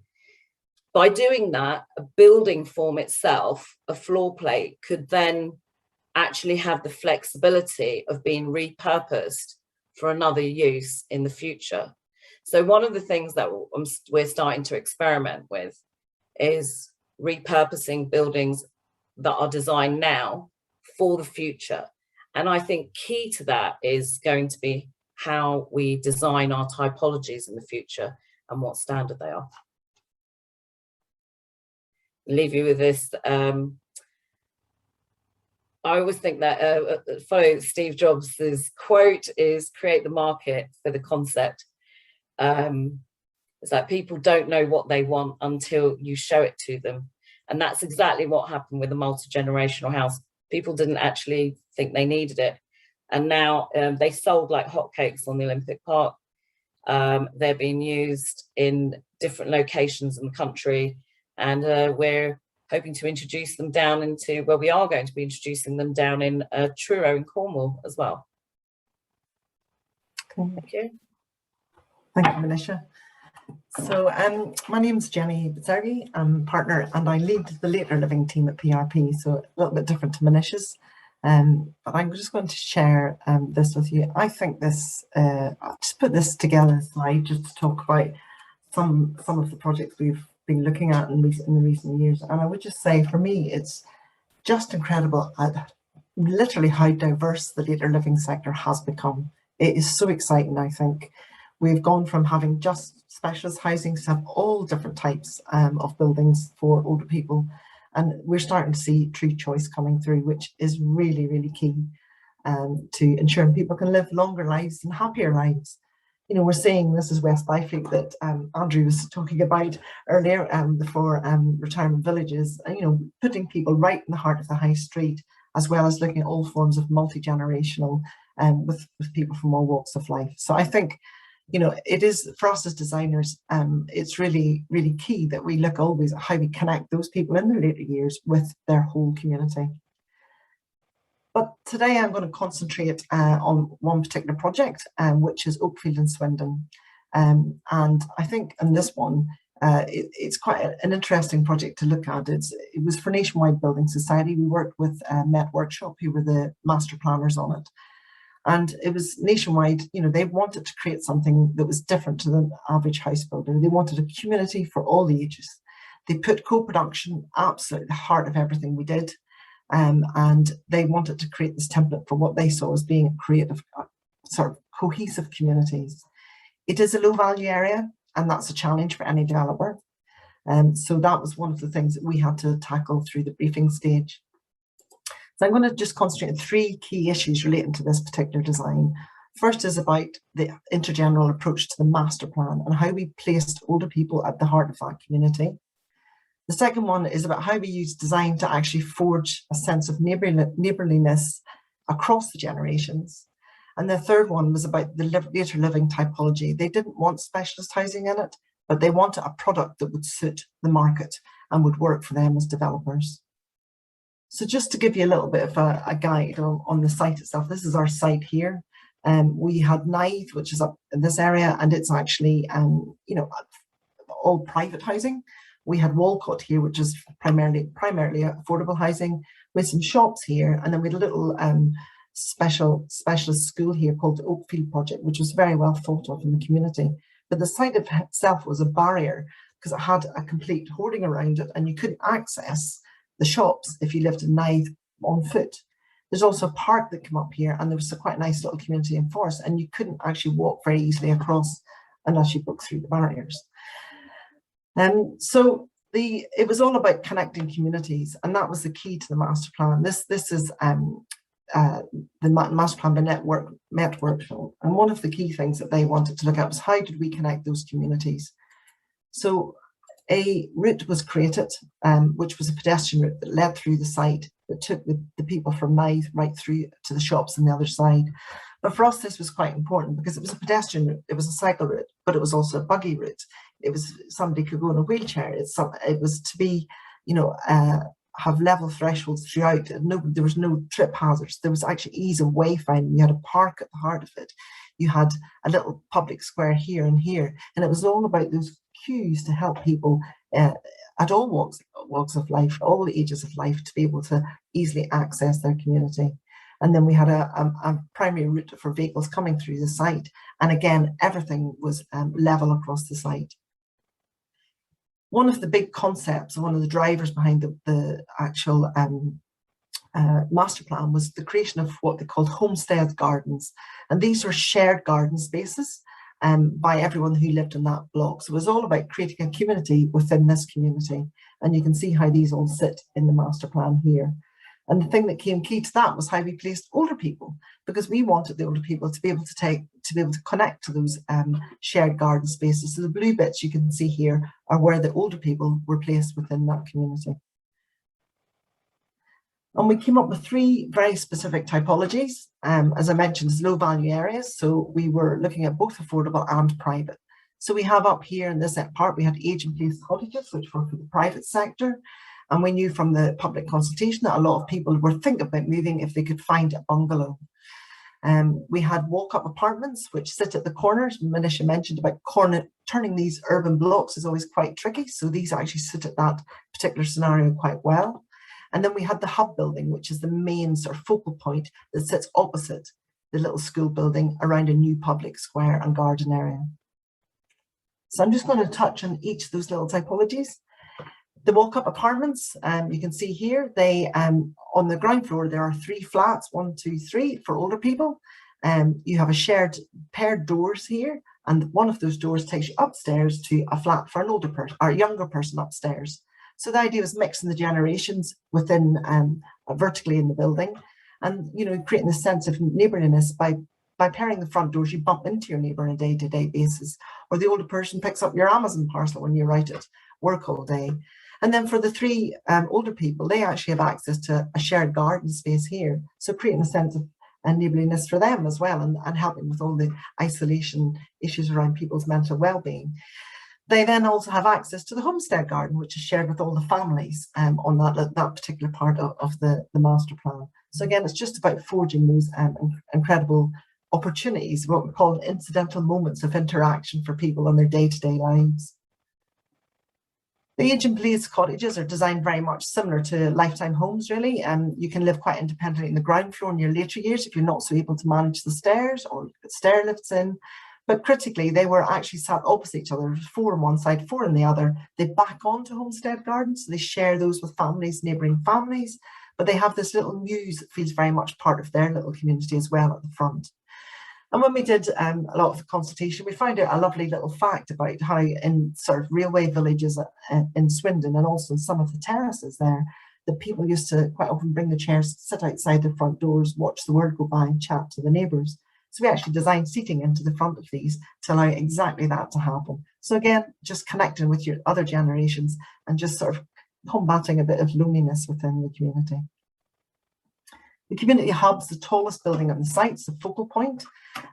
You basically have a public square here, a little community room here, and that community room is for the whole community, not just Oakfield itself. And you can see then it all links back into the homestead gardens here. So these are shared gardens, allotment gardens, allowing sort of lots of growing for eating. But this building is quite interesting because actually on each floor plate, it has 2 flats for older people, 2 flats for younger people, and 1 flat for a wheelchair user. So again, mixing the generations as you go up the building. And this is a little image of Oakville itself, of the hub building itself. And I think, and you can see it overlooks the public square to the front, so on sunny days, a little patio space, and connects to the Oakfield project beyond. So in summary, I do think that developers can design to suit all generations. It doesn't have to be specialist housing, can be, but it's all about good placemaking and about how we as designers create those opportunities for people to become good neighbours and to mix the generations through design. Thank you very much.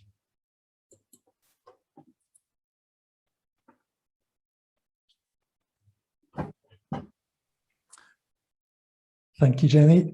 My name is Paul Quinn. I manage the regeneration projects for Clarion Housing. And I approach this issue really from the perspective of someone who's responsible for providing homes. My particular interest is in demographic change and how we as housing providers need to anticipate that change.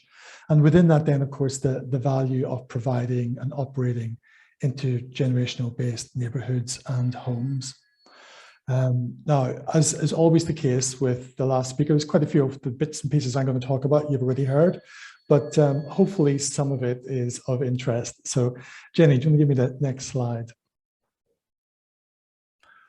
So just a few numbers just to throw out here. I've touched on demographic change. Obviously, we're seeing the population of the UK and grow very rapidly here in England, where we see a growth of 8 million in those 20 years between 2012 and 2032. Next slide, Jenny. And within that, then, again, people will be very familiar with this. There's the population is aging, and we'll see very significant increases in the population between 65 and 84, and even more so in the population who are 85 and older. Now, statistics are one thing. When you actually look at the numbers, that's over 1 million extra people over the age of 85. Not quite a million, but just about 1 million. And again, it's not just about an aging population, it's structural change as well we're seeing here. So we're seeing significant increases in the number of people living alone. So in 1961, that was just 12%, so 60 years ago, and by 32 it's going to be 40%. So very significant structural change as well. Next slide, Jenny. So what preparations are we making for these changes? Well, actually, I think as a sector, relatively little. We know this change is coming. Huge emphasis, of course, on climate change. Everyone's very mindful of climate change. But in terms of demographic change, it's just as certain, but no one's really getting ready for it. Next slide, Jenny. And we see that in our built environment in particular. I think we build very segregated communities. We build very segregated housing products. So we build for young professionals, or older people, or family housing, or student housing. We've got a sector for every group. And often that's driven by the large housing providers. They're very adept at building these homes, have been doing it for years. Consequently, this is a sort of repeating delivery mechanism where we end up segregating neighbourhoods and communities, and that is getting worse year on year. So why would Clarion Housing Group be interested in this? Well, we're a very large housing association. We, as Stephen was saying, we're the largest housing association at the moment. We build a lot of new homes as well, and I look after the regeneration programme within that. So currently we have about £2 billion either approved or coming out of the ground in terms of regeneration, and another 2 billion in pipeline. So from my perspective, we have a real responsibility to try and break this cycle. We need to be thinking in the long term, and if we're not doing it, if the housing association sector isn't doing it, then no one's doing it. Some of the programs I'm working on now, we have owned for many decades. One project in Chelsea that I'm working on currently, we're completely refurbishing an estate that was built in 1913 as social housing and is still 100% social housing today. And we're redesigning that estate, that public realm, from the perspective of encouraging intergenerational living. So we can afford to take a long-term view that's perhaps some of the house builders don't feel comfortable with. So there's a responsibility on us to do work around this sector. Next slide, Jenny.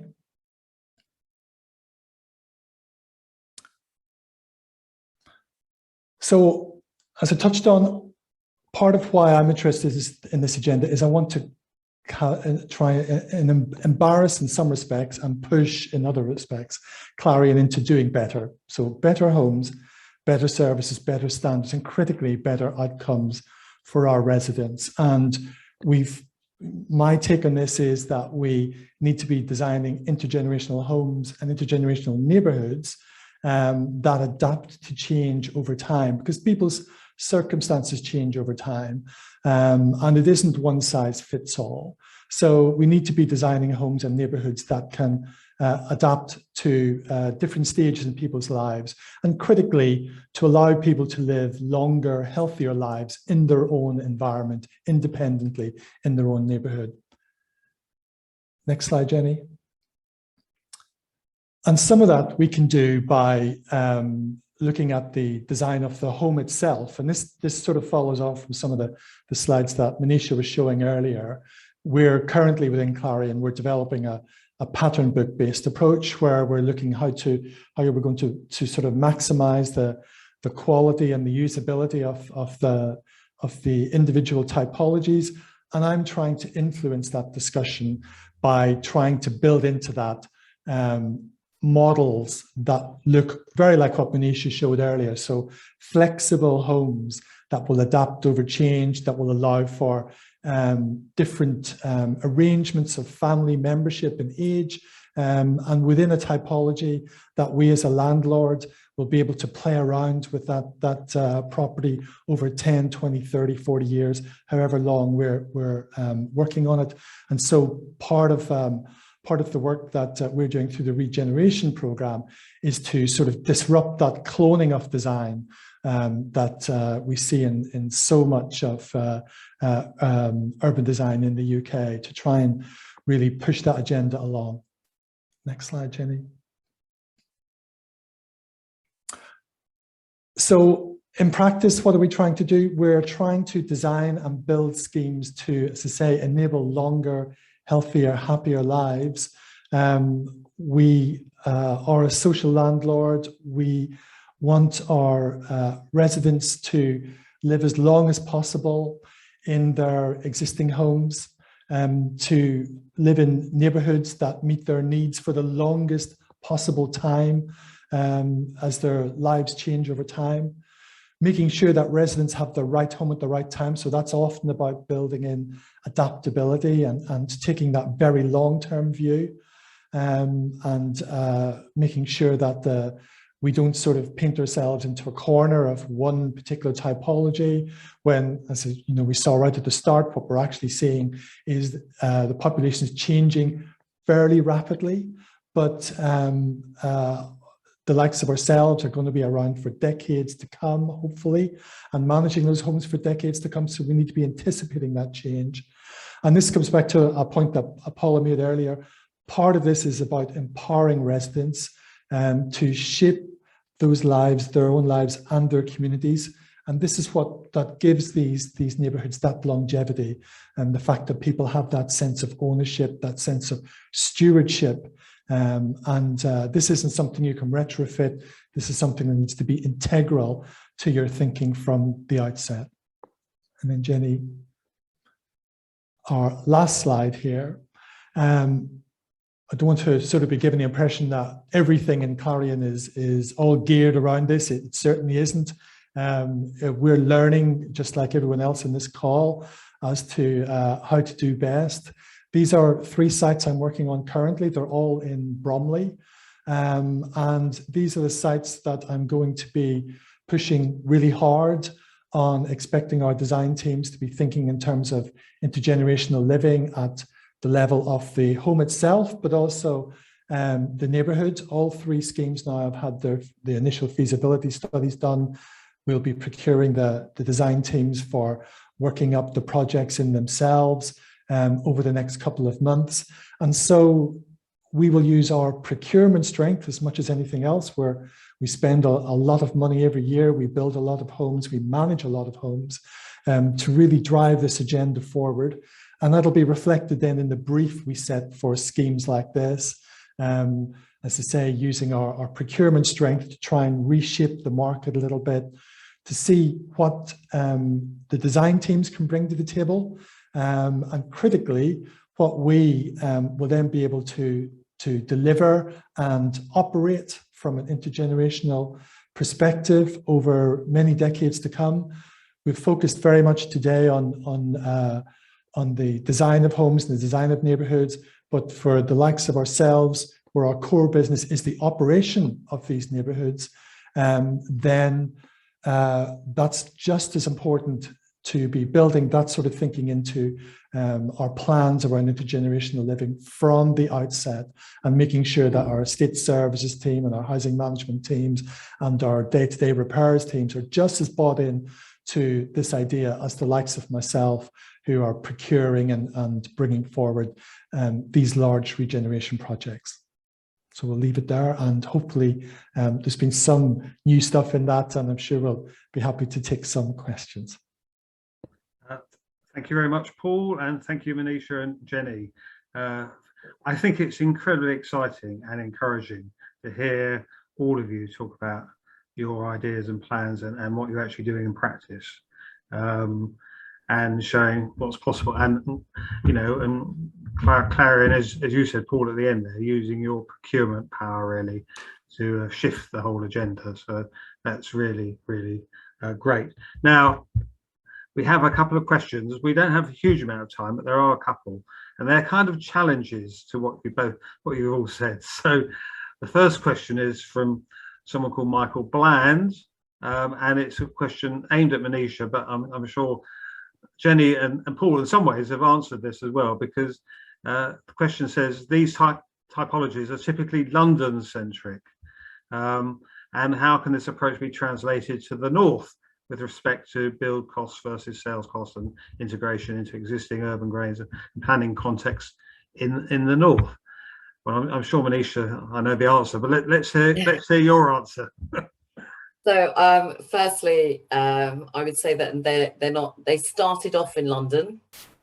The idea, it came through in London, and I know that it is, you know, historically it has been illegally done in other areas, in back gardens, but this is very much that was the starting point in the competition for the London legacy. But we are actually implementing these in the home counties, I would say across the UK now. I have not quite made it, you know, to the northernest areas, but it is something which our Manchester office is also integrating into projects that they're doing in more neighbourhoods which are, I would say, semi-rural as well. So that's the first point. Secondly, in terms of the cost, how is it translated in terms of cost versus sale, the cost of the build versus sales? I mean, I think that's a challenge for housing anyway, in terms of mixed tenure housing. How do we actually make that affordable? Well, one of the key things about the multi-generational house was that it's actually, if you took two homes, if you took a row of homes in a street, and you had your typical 3-bed, 4-bed width of typology, and then how much you left for your back garden, depending on the policy of the county or the borough that you're working in. The multi-generational house actually breaks the rules. So it's not taking up proportionally for what accommodation you get as much plot area. It actually provides a courtyard rather than a garden. It has new the next generation of them have roof gardens. So you're looking at your open space in a different way, but you are looking at breaking certain planning rules which currently stand. And I have to say, I don't think I've come across a planner on any of the schemes that we have implemented this on who said no. And because it is part of a wider master plan, it is part of other typologies which are to create those neighborhoods, to create those multi-generational places. So it's not everything within the development, it's only a few. So, and then on the affordable side, so that's kind of the sales, but say on the affordable side, on a rental, there's always the equation of how you're cross-subsidizing by all of your other typologies that you're using. But the bonus is that you've got incredible flexibility how you can rent them out as separate units. Thank you, Manisha. Can I just follow up two additional questions? One is someone else's. Are you thinking about schemes in the Northeast, for example? And they clearly want you to go and work in the Northeast. The second question is the Mayor of London, given your influence there, is the Mayor of London going to be investing more in multi-generational households, etc., etc.? I'm banging the drum about typologies, and I suppose when there is another review, I would really like to see more the standard typologies widened in terms of across the country in terms of what we're using. And I do sit on a number of panels, and I do think that we do need to create more housing choice across the country. As Paul says, it's changing demographics, people are living longer. I think I'm going to be bionic by the time I'm 80, because I'm going to make sure that I'm using, technology to the full.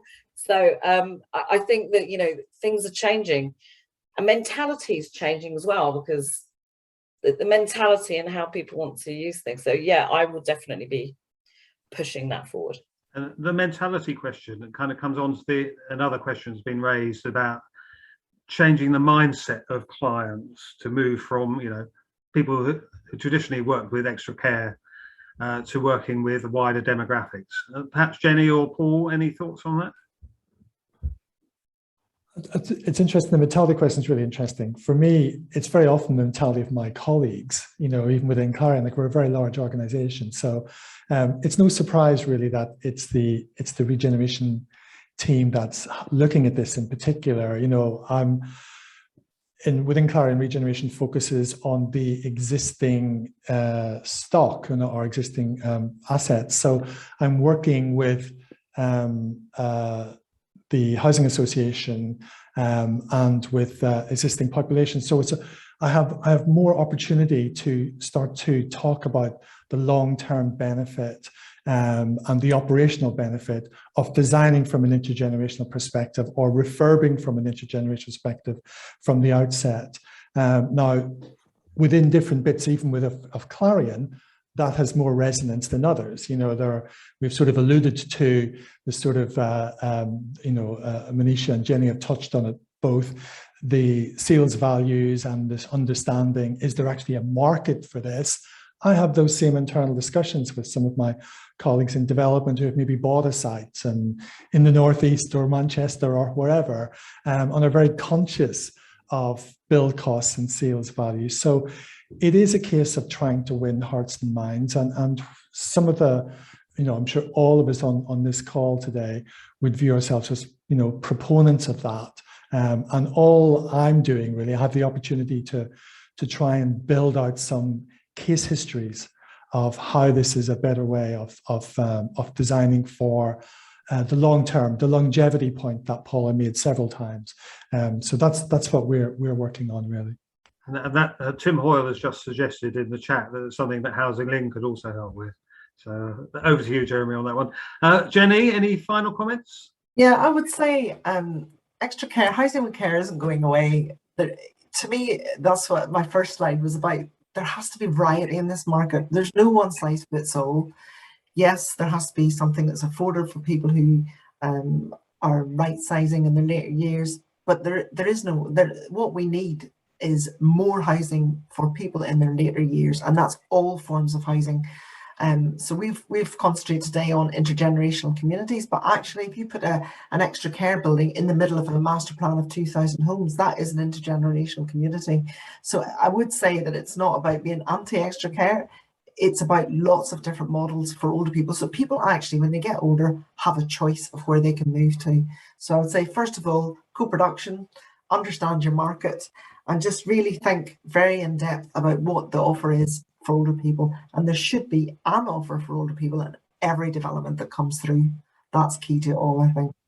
I'm sure that would be a very good note to end on, because that's all about the ethos of HousingLIN. One final takeaway from Manisha, Paul and Jenny. So Manisha first. One final takeaway from today. I would say that I'll go down to the one of the things I said, that I suppose it is about, you don't really know what you want because you can't see it physically. But we never knew we needed an iPad. Yeah. We didn't know we needed a PC until it was there. You know, we could see it, we could touch it, we could visit it, you know, we could go to the shop, we could buy it. I think with a lot of new ideas that come to the market, it doesn't mean the old idea is gone. You know, there is still all of those elements there, but it's about actually taking that risk, I think. And making the vision real, yeah. And making the vision Paul. real. Well, I think so much of the built environment in the UK is based on the short term, you know, a short term turning off a site, getting a planning approval, building out your first home, selling on maybe a part of your site, and then churning your money. And actually, what we really should be focusing on is the long term and longevity, and eyes on the prize for what the population actually needs. And the numbers are unavoidable. Population is changing. We as a sector just aren't paying attention to that, and I would hope that people do start paying attention. I think that's a huge challenge to us all, so thank you, Paul, for that. And Jenny, a final word? I was just reflecting earlier, we were talking about 20-minute, 15 minutes cities or walks for people, and I just sort of put out there that remember that if you're over 80 years old, that's probably a 30-minute walk or a 40-minute walk. That's why older people need to be absolutely at the heart of communities as we move forward. And that includes high streets, includes new communities, includes new master plans. They should always be at the heart of the community and the community they've lived in all their lives. Thank you. Thank you to all three of you and to all of our earlier speakers as well. It's been a very encouraging and still exciting afternoon because you are all making it real. I'm going to sum up very quickly with three quick things, and then I'm going to hand back to Jeremy for the final word on all this from the HousingLIN perspective.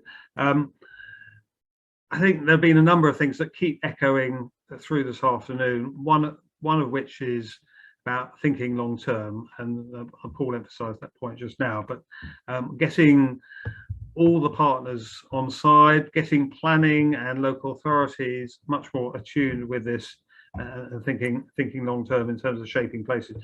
The second bit is, and we haven't touched so much on this today, is then obviously lining up the investments behind all of that. And the final thing for me is that this is all about creating choices for people of all ages and choices at every step of the way. And we talk a lot about choices in terms of housing for older people, and I think we just need to think about choices for people of all ages and really engaging younger people as early on as possible. And we've had some excellent presentations. I'm very sorry, Andrew, that you broke up a bit during your presentation, but I'm very grateful to everyone who has contributed today. I hope that this is just, I was aiming for a bit of a watershed. I think, you know, we had a bit of a watershed in terms of moving things on, and I hope you continue to drive the agenda forward. And I'd like to thank the HousingLIN for hosting today. Thank you, Jeremy, very much for all of your support. And can I thank everyone who has attended today? And I'm sure there'll be lots of follow-ups from the HousingLIN. Back to you, Jeremy.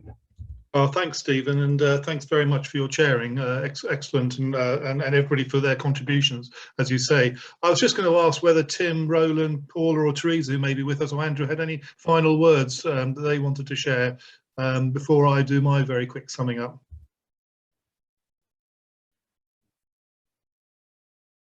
I'll come in with something if you like. You know, it's a question rather than an observation, and it's one of those dilemmas where I agree with both sides of the coin, and I think that there must be a way through it. But yeah, there is the kind of Steve Jobs quote, which is around kind of creating stuff that doesn't currently exist, and I've had some of the same frustrations as Paul and others around trying to convince people that we've got to have a go at doing some of this stuff. And then there's the other side, which is around that co-production thing, and I think there's the danger that we have to understand how we can help people co-produce, but avoid them creating just what they know already. And I think there's going to be a real skill in doing that. Just my observation. Well, thanks. Maybe I follow on from that. I think that's exactly is at the heart of the issue, and I think it's about imagination, isn't it? It's about helping, starting from the point of imagining a different future and then working back towards today. And if we think about a future where all of those good things that we want to see exist, what does that look like, and how can we then start to do things differently that would result in that future? For me, that's the way around of thinking about it. I think at the moment the thinking is too much, how do we adjust the existing business as usual in order to move in that direction? And the answer is we can't. That won't get us there. Andrew or Teresa? It's a conversation that get in there. Great. And I think Paul has had to drop off, and Teresa may be with us, but she may have been difficulty logging on. But on behalf of the HousingLIN, can I thank you all for giving up your Tuesday afternoon for this extended happy hour. It's been a really fascinating session, and I know that we've posted quite a few resources that all of you have referred to. And I think, Andrew, I know you were cutting out, but you were also talking about some of the work on retirement villages and the work they've done. And they've recently won an award for the scheme Bolton Heath in Chester. Again, very pleased that there's a great scheme coming up out in the northwest. So this is just about a London-centric issue. And I think we heard a bit about Plymouth and other parts of the country in the southwest as well. But this has been a great session. I wanted to pick up on two little points in my concluding remarks. And I think, Jenny, you mentioned lifetime homes and lifetime neighbourhoods in your presentation. And I think you've hit the nail on the head. We need to think about this across the age course. This is about all our homes. And I know Nicholas Falk from Urbed will talk about lifelong housing. And that's very much at the heart of the work that the LIN champions around the happy design principles. But it's not just about the physical architecture, as Tim alluded to, it's also about those social assets and what I call the social architecture. And I think all of you have picked it up, whether it's around connecting communities, greater stewardship, more engagement and empowerment of communities, and where we can make the right investment for social impact. So again, really important messages coming through, and I'm sure everybody listening in and watching in this afternoon, and those who will watch it again, will pick up all your presentations, and they will also be available on the HousingLIN website. But my final comment is really just to give a plug for our happy hour next week. We're back to our normal time at 4 o'clock, where we're not looking at happy, we're looking at TAPPI, technology for our ageing population and panel for innovation, and the launch of our 6-month inquiry that's taken place at the beginning of this year.